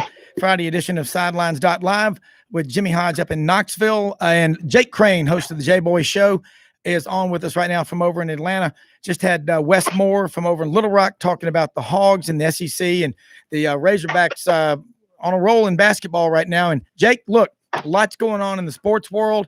We've been talking a lot of basketball. We had Sonny Smith on there, Rodney Orr, Tyler Insider, and again, Wes Moore. Look, SEC basketball, it's getting bigger. We got a lot of good teams. Alabama's pulling away. What do you think about this race right now? And I'm going to throw it to you first, and then Jimmy, how many SEC teams you think are going to get tournament bids to the NCAA? Well, I mean, looking right now, Alabama's pretty much got it wrapped up, barring something crazy. Missouri's been really Jekyll and Hyde lately. That loss to Georgia the other night was a bad one. They just, started off hot. I think they'll be fine heading to the tournament. I'm telling you right now, the way Arkansas is playing, and this is something I said on the show a couple weeks ago. Yep. The way Eric Musselman's able to coach in tournaments, they're a problem right now. I think they're getting hot at the right time. I'd say probably the highest ceiling would be 6, especially if somebody comes out of nowhere to win the SEC tournament.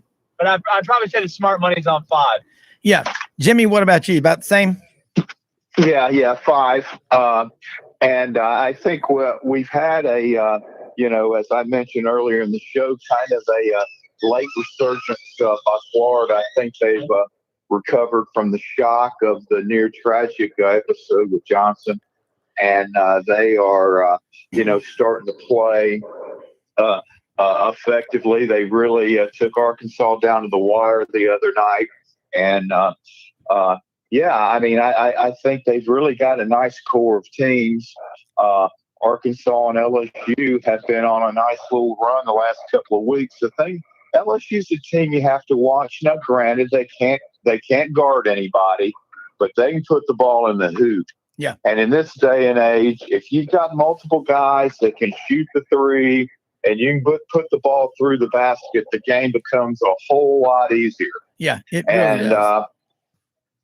And then again, you've got Tennessee and Missouri, who have veteran coaches who again they play a really hard-nosed, aggressive, intense defense, and in the tournament, not a whole lot of teams play defense, and if you can combine that with a good shooting percentage, you can certainly make a run in the tournament. Tennessee really lost that heartbreaker in the Sweet 16 to Purdue 2 years ago. That they really had a chance to really have a shot at the Final Four. And then Missouri, they are not going anywhere if they don't have Tillman. Yeah. And they hadn't had him the last couple of games. Yeah. And if they don't have him, they're going to have problems. But if they do, then they got a formidable player down low that can control the boards and just gives you a really physical presence, especially in regard to rebounding. And he's really developed his offensive game. But, there are a number of teams, and Georgia is a team that you can't, overlook. I mean, but they're like everybody else. If they're hitting shots, then they're tough to beat. But if they're not hitting shots, they're like everybody else. You can they're likely to lose. But it's going to be just a wide open NCAA tournament overall. You were still looking, like Gonzaga and Baylor are cut above everybody else, but Baylor has been out of action the last week and a half with the virus issues, and this isn't a time that you want to have an extended absence. But again, they've got time to, I think, play a handful of games that will allow them to get kind of back in the routine and make that final tournament run. And unless them or Gonzaga have a significant injury, I just don't see those two teams being there at the end. But again, in a single elimination situation, which is what we have in the tournament, anything can happen. Yeah, I agree. Jake, two things. One, Powell may be back in 2 weeks. Well, the season will be over for Auburn. And Sharif Cooper, and Auburn's lost, I believe, 5 games since he's been able to play. We know, and you've chronicled this exactly. You've been right. The NCAA, it's inexcusable what they did. I don't think Auburn's lost by more than 4 or 5 points in those 5 games. And I asked this to Sonny Smith earlier. How excited can Auburn people be about their future in basketball, especially with Powell, Sharif Cooper, JT Thor, Jabari Smith coming in? Man, let her rip. You're in Atlanta, which is the center of the universe for college basketball, especially if you're an Auburn fan. Yeah, well, especially if Sharif Cooper comes back, which I think there's a chance he does. And you look at the way Auburn's played, they're the youngest team in the country, and it's really not even close. And Justin Powell today, Bruce Pearl said he's actually doing a lot better. He's able to interact. I think he'll be back and be fine next year. But when I look at the team and I look at the growth, defensively, they should be a lot better. I think they're top 3 in the country in blocks just because they're so long and athletic.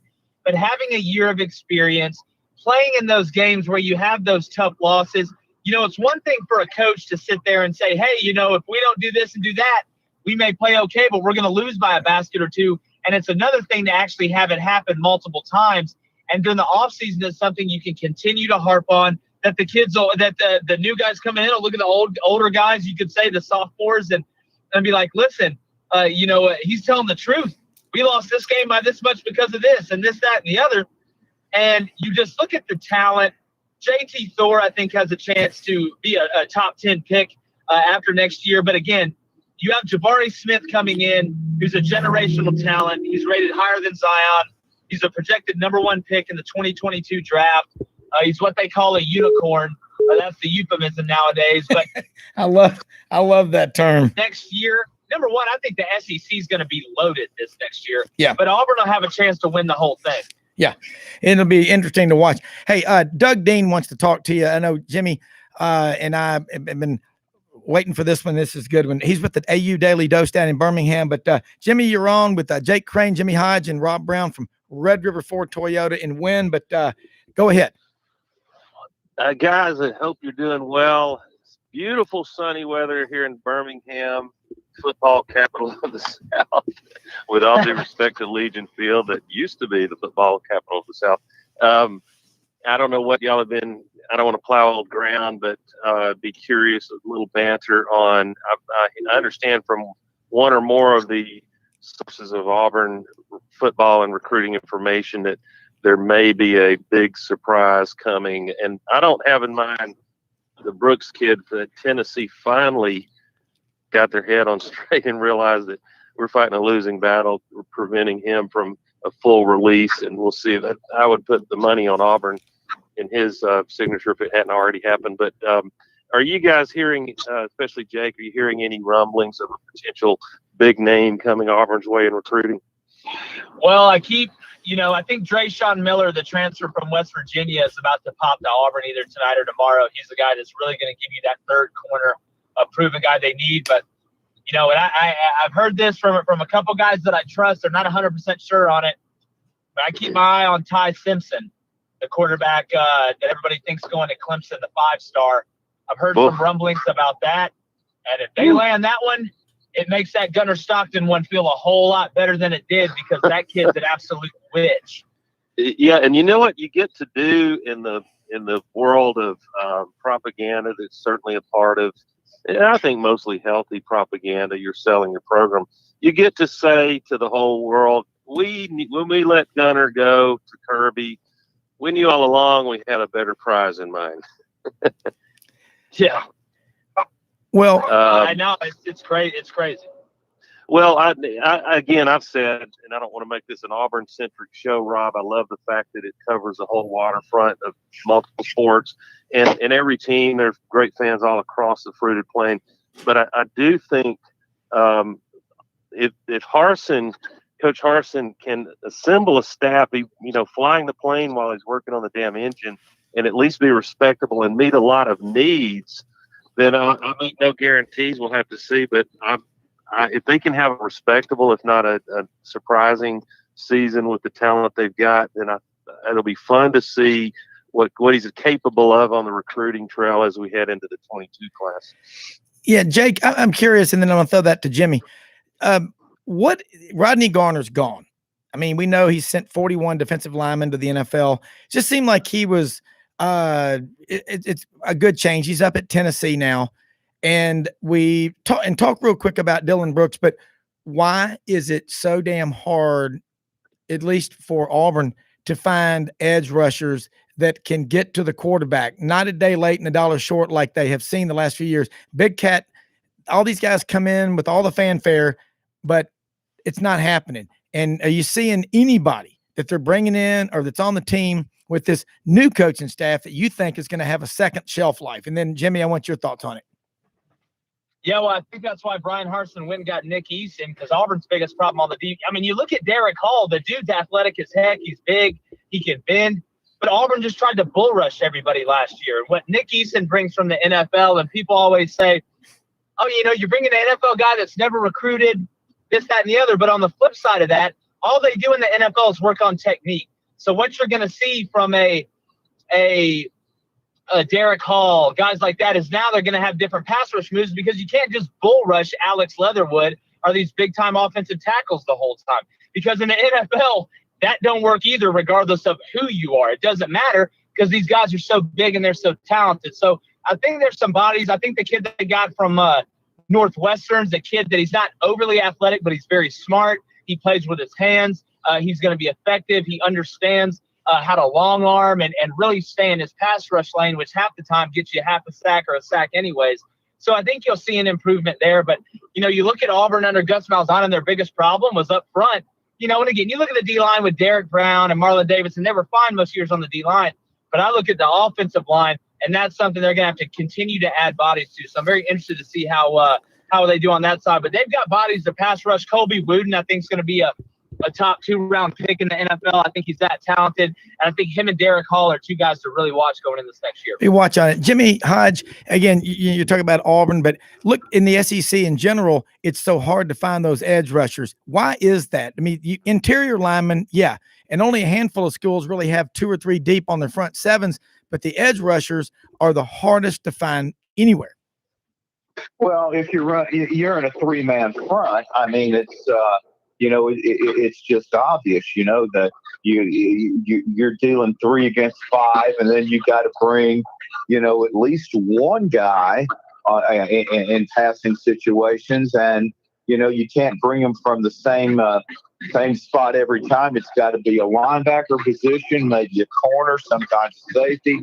You got to mix it up, and so I think just your defensive philosophy to begin with is, plays a big factor in it. But when you're talking about Auburn defensively, my first thought was when they landed Derek Mason, I mean, I was absolutely stunned. That he was the one guy that when I saw all these coaching changes and openings come up throughout the country, I really thought he was the number one defensive guy that anybody could have gotten. And for Auburn to land him, that was a grand slam, because his first year as head coach at Vandy, I tell you what, I really thought that he was in danger of getting booted out of there because their offense was so bad. But he single-handedly took over the defense himself about the 8th or 9th game of the season. And from that point on, despite the circumstances over the years, Vandy was always solid defensively. So I was just going to ask Jake there, what are you sensing since Derek has joined the staff, what their priorities are as far as, trying to focus on getting the guys up front? Are you looking, the back, the linebackers, or is it the secondary, or is it just, obviously it's all equally important, but what do you see their real focus is on right now on that side of the ball? Yeah, well, any defensive coordinator, any coordinator on each side of the ball that's smart is just build it from the inside out, and he knows Mason truly is at heart. It obviously helps me a lot if we have a pass rush, but when I look at Auburn, I think what their biggest thing they're working on right now is saying, all right, if we don't have the depth we want at the defensive line right now, it's tough to count on freshmen to come in and play. We have to be multiple in our fronts. So I think what they're looking at right now is being able to say, listen, we're not going to be a true 4 down. We're not going to be a true 3 down. We're going to have a ton of different packages. And I think especially these first couple of years, because Brian Harsin, just in general, is smart enough to realize I got to adjust to my personnel, especially early until we get the guys in body type wise, size wise, speed wise, that we need to do what we truly want to do. But I think they're going to look and say, all right, what gives us the best position to win, or what puts us in the best position to win up front? And while that may not be personnel, it may be schematics. And again, scheme can only hide so much. But when you're able to be multiple, when you're able to start bringing some exotic pressures, it tends to kind of put a little stress off the back end. But if they can find 2 pass rushers, I bring up Derek Hall, I bring up Colby Boudin, it really changes the way you can operate. So I think what they're going to do is they're going to try and be as sophisticated as possible in the front 7, whether that's a 4-2, whether it's 4-3, whether it's a 3-4, however you want to call it.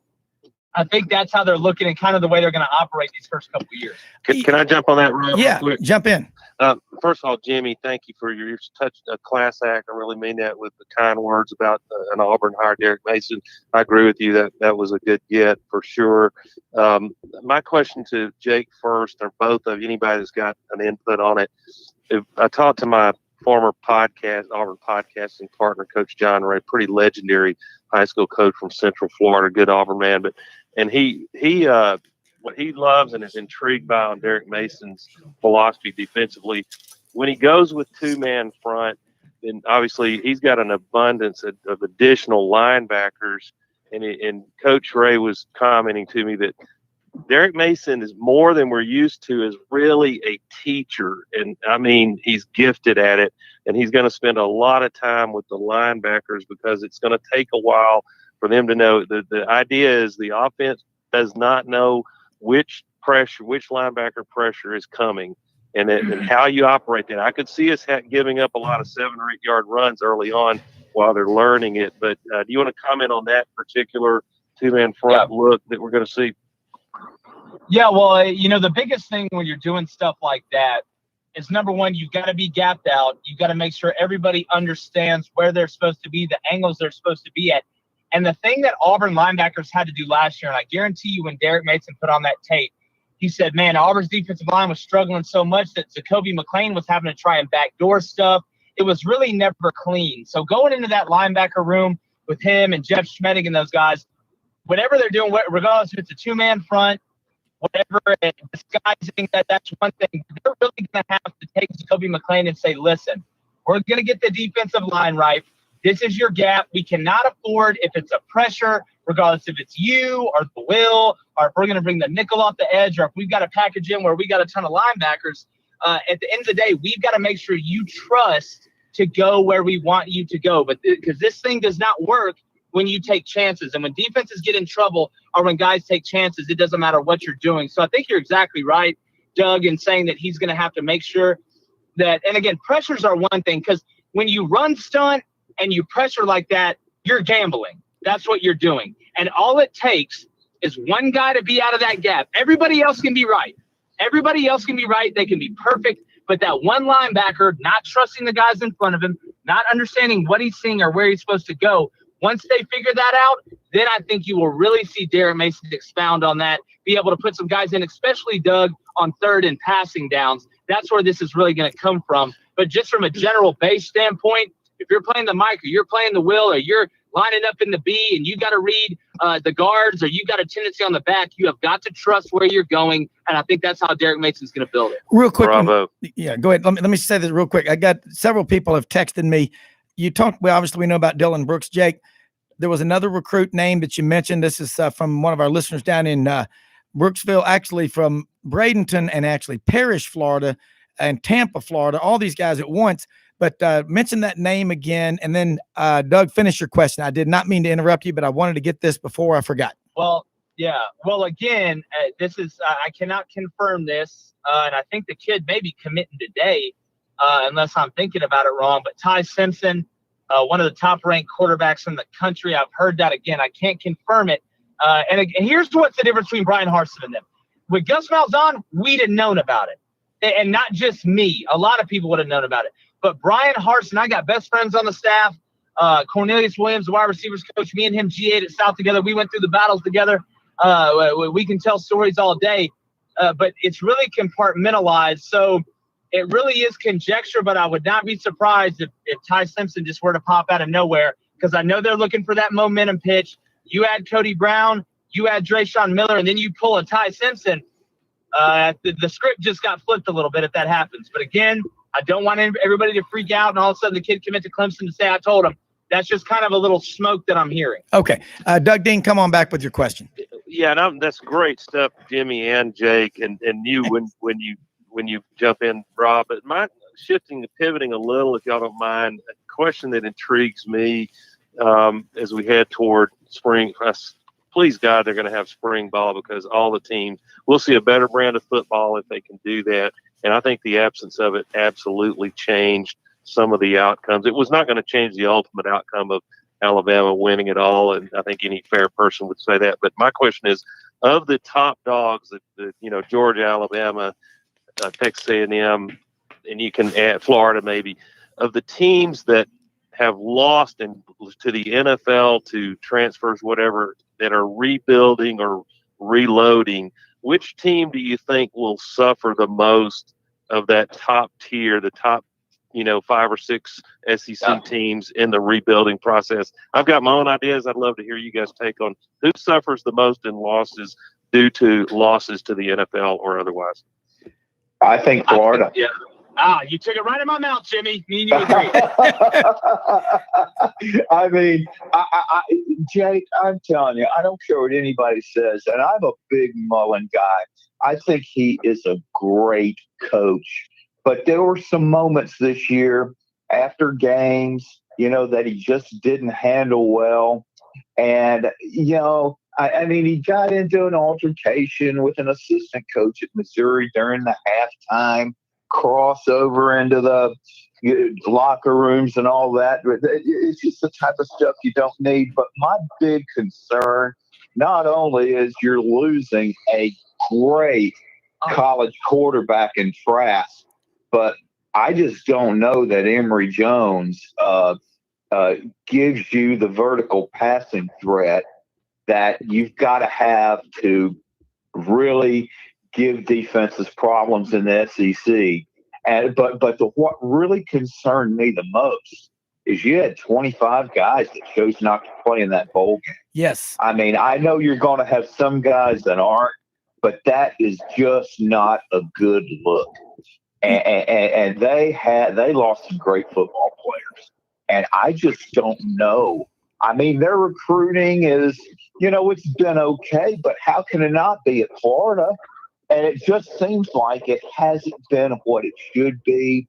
And I don't think they're positioned right now to be where they need to be at quarterback. And then you lose Tony, who just had a sensational year, and Pitt's one of the best tight end prospects, who's really a hybrid player, that actually gives you versatility he can actually do other things besides play tight end. I mean, he's that gifted, and I just don't know that they have the pieces there to sufficiently replace the guys they're losing. They're just losing a ton of talent, and I tell you what, I just don't even see them, in the same class with Georgia right now. Yeah. Strong take, Jake. I know. I agree 100%. And to be honest with you, look, Kyle Trask is a really good quarterback. I think he's a great college quarterback.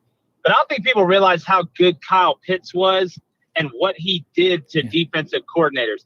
There was no defensive coordinator that went in that game going, oh, God, how are we going to stop Kyle Trask? It was, oh, God, how are we going to stop Kyle Pitts? Because if you say, all right, well, we're going to double Kyle Pitts. Well, what do you do with Kadarius Toney? And Dan Mullen's smart enough to realize that and said, okay, well, if you're going to sit there and play too high and play two-man when you think we're passing, and you're going to double Kadarius Toney, you're going to double Kyle Pitts, well, I'm going to run him off. I'm going to put the running back on a wheel route against a linebacker, and we're going to score every time. How many times does Florida score on a wheel route? A bunch. They murdered people with it. And it goes back to your point that you made, Jimmy. I think Dan Mullen's the best third down play caller in the SEC. I don't think it's close. I think from a game planning standpoint, play calling standpoint, he's unreal. His problem is he's trying to be cool like Lane Kiffin, and he just don't got it like that. That's not him. That's really not his personality. But they're losing so much. To be honest with you, I don't think the East outside of Georgia is going to be very good if you look at it anyway. Georgia should run roughshod in that. But without a doubt, it's going to be Florida. Well, let me ask you this. You guys played right into my hand, and I wasn't playing games with you. Real quickly, Rob, I'm sorry. No. That if you're right, and I believe you will be on Florida, and you can go ahead and write off Tennessee and really any of the other suspects. Who? Exactly. In the East, and no offense to your good Tennessee fans who listen in, Rob, they understand the situation, but that means Georgia waltzes to the SEC East title, and for my money, I think the pressure will be like he's not felt before from the Georgia fan base for Kirby to finally win something big. Well, let me ask you this one, Jake. You're there in Atlanta. And you think about JT Daniels comes down here. We don't know what as Tyler Shue made a decision, the Oregon quarterback, he's entered the portal. And not yet. Okay, now then this is the question, the next one. And I know, Jake, we're about out of time. We'll let you go here in a minute. But the problem I have with the transfer portal is, sure, you don't want people to be there that are unhappy, but the real world, you got to tough it out. Some of the best players you have basically struggle in anonymity the first 2 or 3 years, but the light bulb comes on and it clicks. A lot of us, that's what college was like, hey, 7 years, you should have been a doctor. Well, but you finally figured it out. Okay, Jake, I'll just ask you this one and we'll let you go. I know you're busy, but why is it that if you're a coach, how are you going to build if you can't trust the people that if they get their feelings hurt because they're not getting enough playing time or whatever? And that's always been an issue. We know that. But now the portal is an enabler. It's like letting an alcoholic work behind the bar. Yeah, well, in this next week, we interviewed Houston Nutt for the J-Boy show the other day, and it's something me and him really got into, and I thought he made a great point. He's like, when I was coaching Arkansas and Ole Miss, I was the head coach. I had a lot of guys that came in my office and said, Coach, I want to transfer. And I would say, listen, I'm not going to grant your release right now. You go through spring, and then you come back to me after. He said most of those guys go through spring, never came back in my office and asked for a thing. He said, because a lot of these kids come out of high school, even back then, and they were the big fish in a small pond, and they get to college, and all of a sudden, they're not the big dog anymore. And it feels different to them. They feel insecure. You could say soft, whatever, but it's just different. And it's amazing. You look at a guy like Mac Jones, a guy that stuck it out and ended up getting his. He's in a room with Jalen Hurts and Tua Tagovailoa and all these other guys, and he decided to stay. But you go to the building part, because that, to me, to be honest with you, is going to be the biggest challenge. Especially right when you take a job, because you never get a second chance to make a first impression. You never get a second chance to build that foundation. I always use Bruce Pearl as an example and they didn't win a ton early, but they made that run in the SEC championship game and that great culture in the locker room. And they were able to go get some recruits because they could tell the players loved each other and it was a family deal. But how do you build that when the first sign of trouble, a kid has an easy out, he could just pull the parachute? It's going to be a big challenge. I don't have an answer for it because I really don't think there is one. Yeah, it's going to be crazy. Listen, hey, Jake Crane, host of the J-Boy Show, tell people how they can follow you. I know you've got things going on. You're busy. Want to have you back on again tomorrow and Sunday, hopefully different times during the show. But how can they follow you? You got a great show. Everybody needs to be listening. Oh, man, well, I appreciate that, Rob. I enjoy coming on. Doug, Jimmy, I always love talking to you guys. We got a brand new YouTube channel. Just look up the J-Boy Show, THE space JBOY space SHOW. We've got some unbelievable guests. We've had Hugh Freeze, had Pat Dye Jr. We're dropping next week. Houston Nutt, we're dropping next week. Cole Kubick, we're dropping next week. Got Hayden Hurst, tight end for the Ravens, big-time player from South Carolina. So if you're an SEC fan or if you're a football fan, sports fan, baseball, basketball, and you're sick of listening about politics and the only shows you listen to talk about politics, come holler at us at the J-Boy Show, whether it's YouTube, Apple Podcasts, or Spotify, and I think we got something you like. But I really appreciate you guys, and y'all stay safe. Hey, look, ditto. We love having you. Take care, bro. We're a sports radio show. We talk about sports. That's why we love Jake Crane, host of the J-Boy Show. Thanks so much. Now we're joined by another one of the best out there, Jimmy Ott, ESPN 104.5 in Baton Rouge. He said, I'll be on today. It's going to be kind of loud. We're going to be having some margaritas and watching the ponies. And I said, that's why we love you. Jimmy Ott, welcome to Sidelines, man. We're on a roll. Come on in. What's up, Rob, man? Just sweating a little Santa Anita, fairgrounds, and Gulfstream action. Listen, life is great. We finally thawed out about, man, y'all can have this weather, bro. I mean, what in the hell? I mean, we got more oak trees that come down with the branches now. With the ice and stuff like that. But my Lord, we're not equipped to this, bro. Yeah, we got 18 inches up here in Parkin, Arkansas. We're at Wynn right now at one of our Red River Ford Toyota, and it's been unbelievable. And, hey, we were talking about basketball. We've had a wild show, Sonny Smith talking, and LSU, they won't go away. The Will Wade thing, whatever people say, it doesn't matter. They're good. They're a good basketball team. And you talked about how in the last 25 years, LSU has been to the NCAA tournament only a handful of times because football and baseball are so big. But Will Wade, again, they're persistent. And evaluate this team, and what do you think they're going to do in the last few weeks of the season? Well, first of all, the whole Will Wade thing, I do expect a little bit of a slap on the wrist from the NCAA. It's received enough negative publicity, and that's just the way it's going to go. But I will say this, okay? LSU, out of 357 Division I schools, is number one on the black hat of the NCAA, or people view it. I listen to people all the time. We're the punchline and things like that. Don't give a crap. Let's play. Let's try and win, okay? Like LSU's the only one cheating out there, all right? So let's get that out the way. Yeah. The second thing is, Will Wade inherited a 2-16 conference team, all right? Got to the NIT the first year. Miraculous. And then it's gone, won the conference the next year, would have been in the tournament last year, and on their way to the tournament again. And you know what? 2 weeks ago, people were like, Will Wade's not the guy here. It's not the guy. I said, do I need to jog your memory a little bit? He gets us in play. LSU basketball is hard to win. Nobody shows up at the games unless you win. And even then, it's still, you got to put out some promotions to get people there. Now, when it's rocking, it's rocking. And my son and I were there for the Texas Tech game. It was rolling. My buddy Rohan Davey does the Thursdays with me. He was there for the Tennessee game on Saturday. It was rolling pretty good, even with only, 1,800 fans. But Will is a tireless worker. He's not doing it. I know it's a side that everybody takes when they're about to get hit with the NCAA. He's not doing anything anybody else is not doing. But the thing is, man, this team has scores. It's firepower. They're limited. They don't play great defense. They play good defense against Tennessee, but it's going to limit them.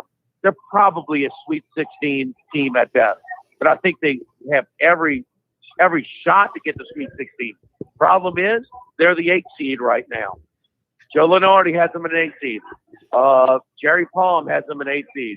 Bruce Marshall of the Gold Sheet has them an 8th seed. And if they're an 8th seed, the NCAA is not going to play around. They're going to stick them in the Gonzaga quadrant where they would have to play them in the second round. With all that being said, we're being talked about. We're good. That's a good Tennessee team that LSU dismantled on Saturday over here at the PMAC. So my son and I, we're going to see the Auburn game tomorrow. We're going to the PMAC. And look, no offense, but Sharice Cooper's calmed down. We got the book on him, just sag on him. Yeah. We way more fear him as a penetrator than as a shooter. So we're going to be fine. So Tiger's going to take care of the Tigers tomorrow. I know it upsets y'all a little bit. Y'all not going to any tournament this year anyway. No, we're not.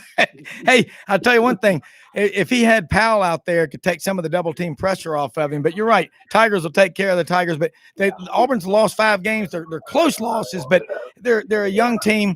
They're going to be good, but playing in this league, there's no easy games. We talked about Vanderbilt was really dragging behind, and now they're starting to win some games. And Jimmy Hodge has been right on target with that. Jimmy, come on in with Jimmy Ott. Hey, Vandy also, real quick, guys, is 5-0-1 against the spread their last 6. They pushed on Wednesday night against Kentucky, but that tells you they're getting better too, without a doubt. Real quick, Jimmy, I love seeing your ATS against the spread numbers all over Twitter and everything like that, man. And we really need to start developing that more because you are the tip of the spear with that stuff. Yeah, Jimmy, what do you think would have happened had Vandy not gotten behind whatever it was, 17-4 at home to Kentucky the other night, and then bounced back, tied the game, never could get ahead. Kentucky hit a couple of big threes to pull one out, but I bet trying to lay odds on some of these games. I mean, whoever saw Vandy going to Starkville and beating State by 20. Oh, they didn't know exactly. They didn't win on a buzzer beater, baby. I mean, they smoked them. I was down on the coast watching. I thought Mississippi State was a short number against them. It was Vandy went out to a big lead early. State got back and tied it up, and then Vandy stretched out again and flexed their muscles again. Vandy's hot right now.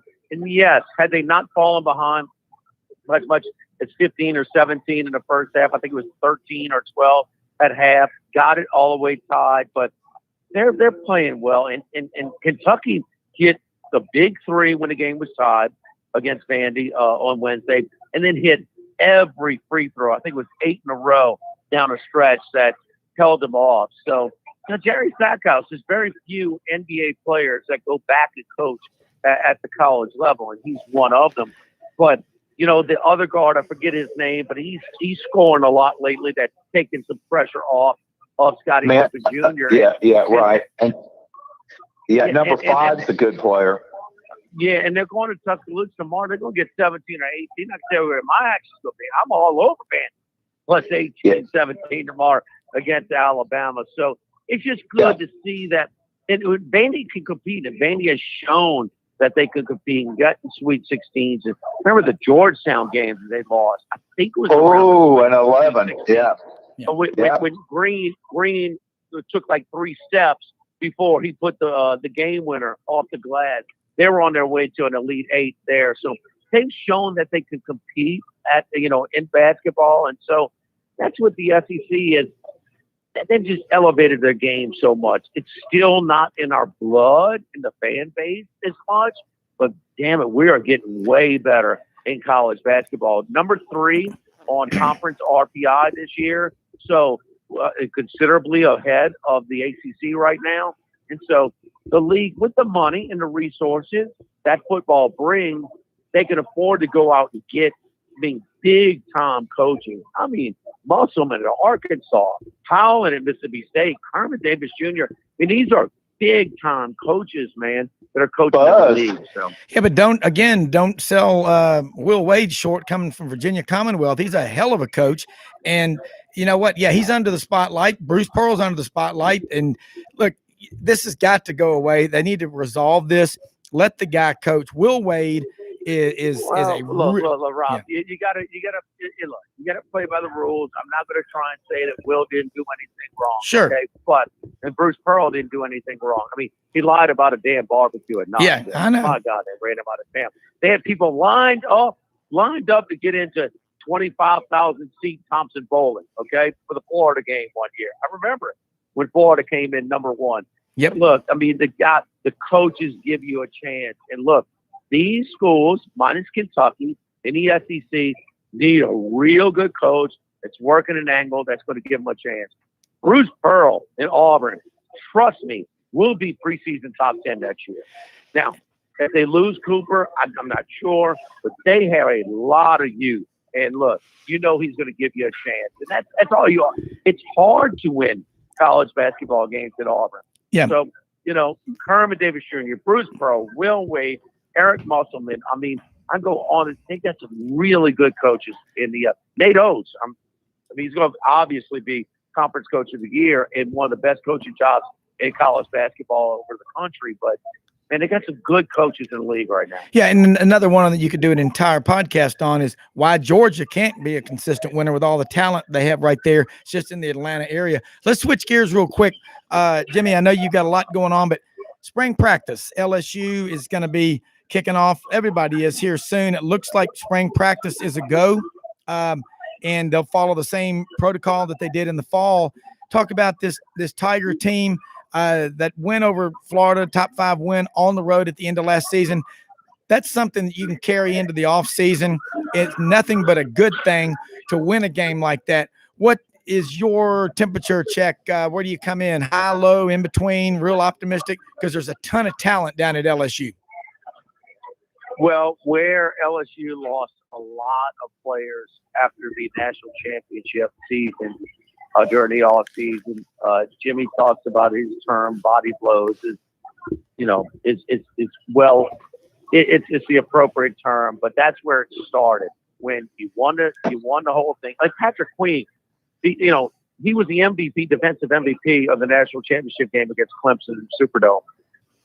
Before the semifinal, they didn't even have him anywhere on draft boards. He went in the first round after the Clemson game. He's what, number 3 defensive rookie of the year with the Baltimore Ravens this year. So you lose guys like that too. And so then they had the opt-outs. Then they had this and that. We lost a ton of staff. This year is totally different. The offseason was 3 linemen back on the offensive side, 3 linemen back on the defensive side. You got a transfer coming in. You have a top 5 recruiting class. This year, you won the offseason, at least on your roster, way better than what you did last year. So that gives them a chance. Going into spring, and this team needs some spring with the new coaches, the new system, and things like that. But it is a legitimate quarterback battle. You've had 3 guys who started games during the regular season last year, and you got another big-time recruit coming in as a midterm freshman. And they're going to have to split up the reps because game on with that quarterback battle. How soon LSU can identify who that quarterback is, and then when it gets to August camp, give him the majority of the reps, I think is an important decision. And I'm not sure that Ozone is going to make it because he's a recruiter and he doesn't like to not give. Joe Burrow and Miles Brennan split reps 50-50 during August camp a couple of years ago. Now, I don't have to explain that to y'all, huh? I mean, really. Yeah, 5,700 yards passing. So, all right. I mean, you've seen enough of Joe, right? Yeah. All right. So, when my point is, I don't know if he's going to identify with that early enough to say, hey, this is probably going to be the guy that wins it. Get him the most reps now. Get him ready for, opening game in Labor Day weekend. So we'll see. They might be a little bit behind going in. The quarterback battle is legit, and I really don't know who's going to win it. Yeah, Jimmy Hodge, no Bo Pelini. That's got to be a good thing. Oh yeah, that's absolutely a good thing. But hey, Jimmy, I was going to ask you, since it's going to be a very spirited quarterback competition, I remember 3 years ago when Coach O finally announced Burrow as the starter. You immediately the next day had 2 quarterbacks that packed their bags, and everybody thought, "Oh man, what a mess," and so forth. And and a lot of people don't realize when Burrow, started that 2018 season, between injuries he suffered and dealt with at Ohio State and so forth, it had been pretty much 3 years before since he'd played very much. And it took him about 7 or 8 games to really get into the flow of playing, at that level. And then, the last 4 or 5 games were really good. Do you see any type of, chaos taking place if, Coach O makes a decision here? Let's say if it's Brennan, he's the guy that's been there, or if maybe they go with Johnson because he just had such a great game and showed a tremendous poise against Florida and Ole Miss. Man, it's everybody has different attributes that they're a little bit better on. Miles Brennan, I think, is the best passer. He throws the best ball, actually throws a better ball than Joe, but he's not mobile at all. And, he took 1 hit against Missouri and it knocked him out for the rest of the season. But he throws the best ball. Now, he has put on some more weight. He has physically matured, which I didn't know if his frame could handle it. TJ Finley is the biggest. I mean, he looks like Jamarcus Russell. Yes. Out there. Just big guy that, can throw the ball with guys hanging on him down the field. But I saw some mistakes that shouldn't be happening. Like I saw some poise and lead him to a late second drive, a last minute drive against Arkansas in Fayetteville. And then Johnson shows me the most feel, the best moxie, quarterback son, but the most limited as far as arm strength. But man, he gets what's going on around him better than the freshman. So everybody brings something different to the table. They went out and brought in the guy from Carolina who was with Joe Brady, who understands, he was kind of partners with Joe Brady to bring him back after Steve Ensminger retired. So that's part of what he wants to do was for the skill set. And I'm not sure exactly what guy fills that skill set that he's looking for. And so, what they did do. That's very good about Joe Burrow as far as it took him time, 7 or 8 games to kind of get going. But I mean, I just say we got to forget Joe, because there ain't no other Joe coming through. Yeah. No. My man, he is the best. But the poor Cincinnati joker who's coaching the games over there, the straight dropbacks more than anybody in the year. And Joe's not going to back down. And it was a matter of time before he got hurt. Nobody can predict, tearing the ACL and things like that. But doggone it, I sat there with Rohan Davey after our shows on Sunday. Ro does a show with me, and Ro has the interesting perspective that he played college football for Nick Saban, he played pro football for Bill Belichick, and he was Tom Brady's roommate along the way. Wow. And we would sit there after the show and we're cringing, let's just get this game over. The Baltimore-Cincinnati game, man, Joe's going to get killed. We can see it coming. Not going to be a genius after the fact, okay? But let's just get Joe through the season, and he made him better. And he's special. My point is, we're trying to keep the program going. It was a rough blow last year, but as far as replacing Joe Burrow, it ain't happening. Yeah, there's no other Joe Burrow out there. We think that much of him. Yeah, there's a lot of talent down there. Listen, we're about out of time, and Jimmy, tell people real quick how they can follow you. Also, you do the numbers against the spread. Great. Follow Jimmy on Twitter. You'll keep up with it. But this is great stuff, and we're going to get you back on next week. But tell people how they can follow you. No problem, man. Twitter at Jimmy Ott 1045.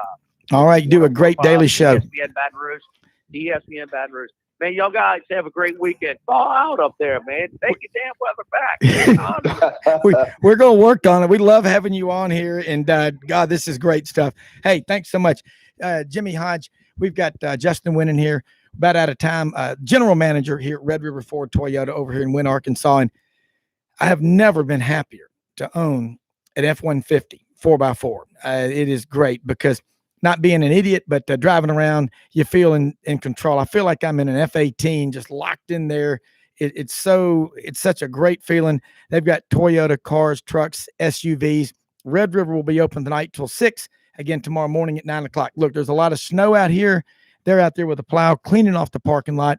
They'll be out here. If you've got a trade in, you want to come in here, these are the people to talk to. Red River Auto Group, John Dobbs Jr. from Memphis, part of the ownership team. They are known in the car and truck business for a reason. They're part of a great process. Justin Wynn, tell people right now, you got to trade in. What can you do for them? I can make it super simple. You just need to come by, go to our website, just give us an opportunity any way that you can think of. Call us, whatever it takes. We're going to do what we can to make it happen. I've got people in here right now. We've got a foot of snow out here, Rob, but we're still making things happen. And I really just would love everybody to come by and experience it.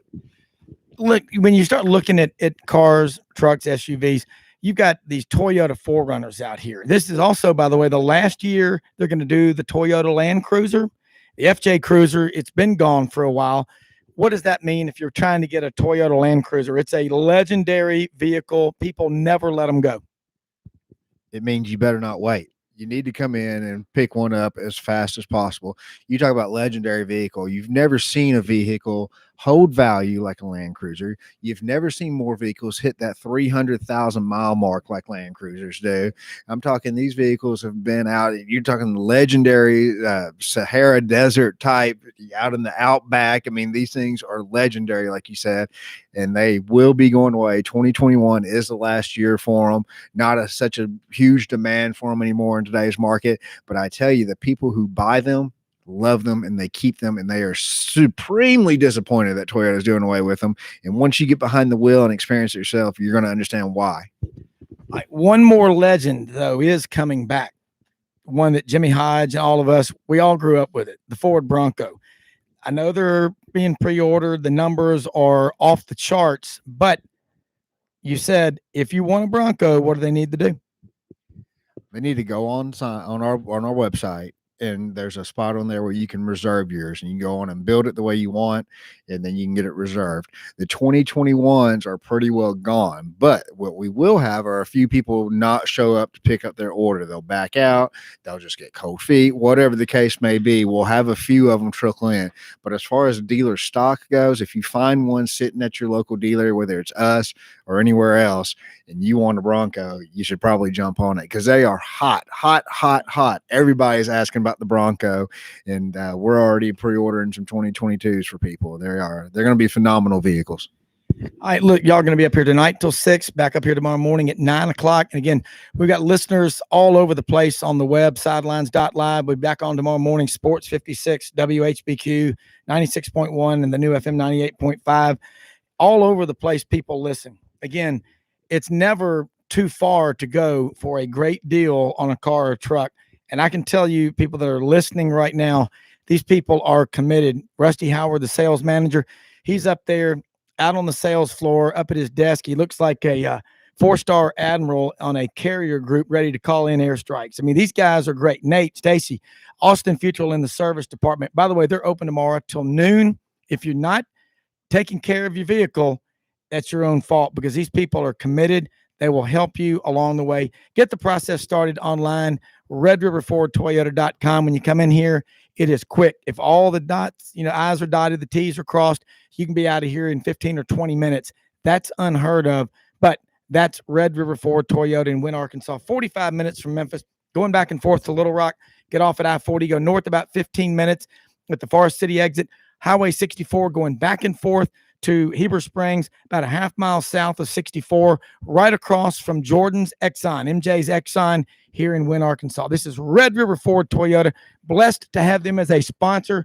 I'm telling you what, you love it. We're in the command center in here in the room. These people live by the motto, the only easy day was yesterday. Hey, Jimmy, been a great show. Goes by really fast. It's like taking a drink of water from a fire hydrant once we get going on here. But what your thoughts, the takeaway from everything here in the last minute or so of SEC basketball race here in 60 seconds? It looks to me Alabama's to lose. I don't see them self-destructing, but I love the fact that there's so much competition behind them. Nobody's letting up.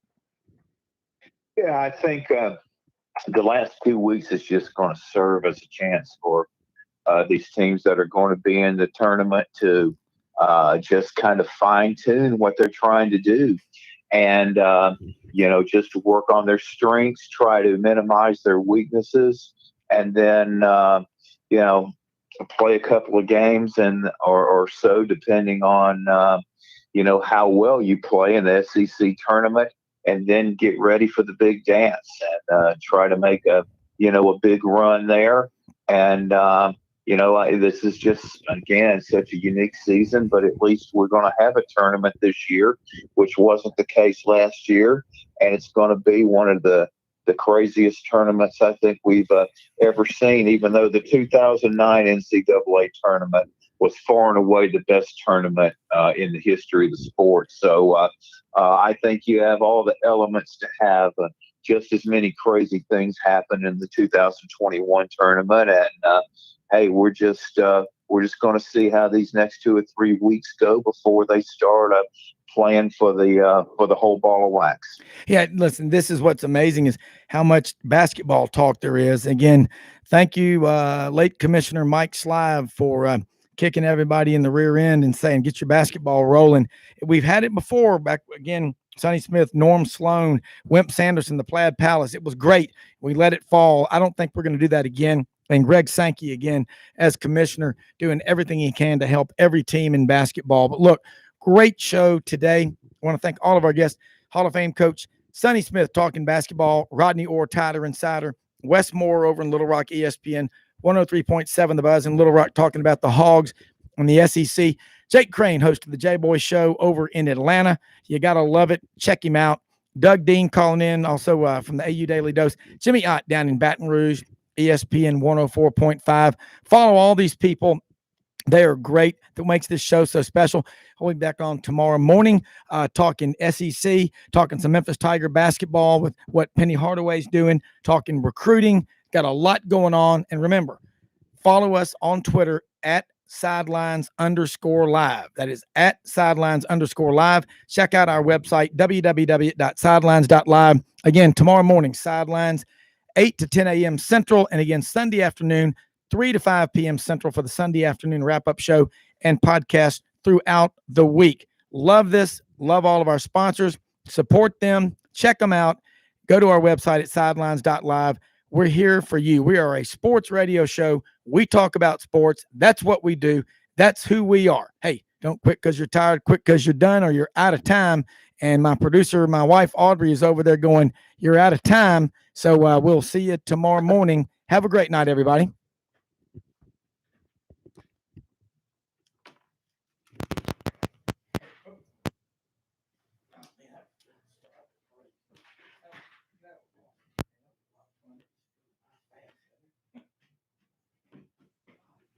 I thought that was cool. I think the SEC just got so competitive, now.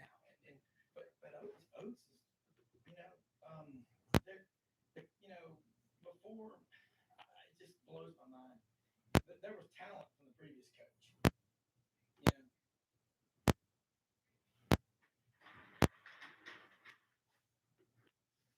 He's an NBA guy.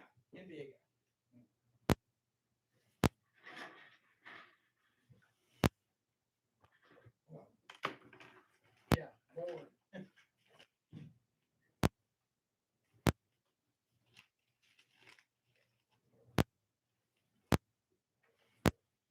Yeah, you're right. You did say that. Yeah, yeah.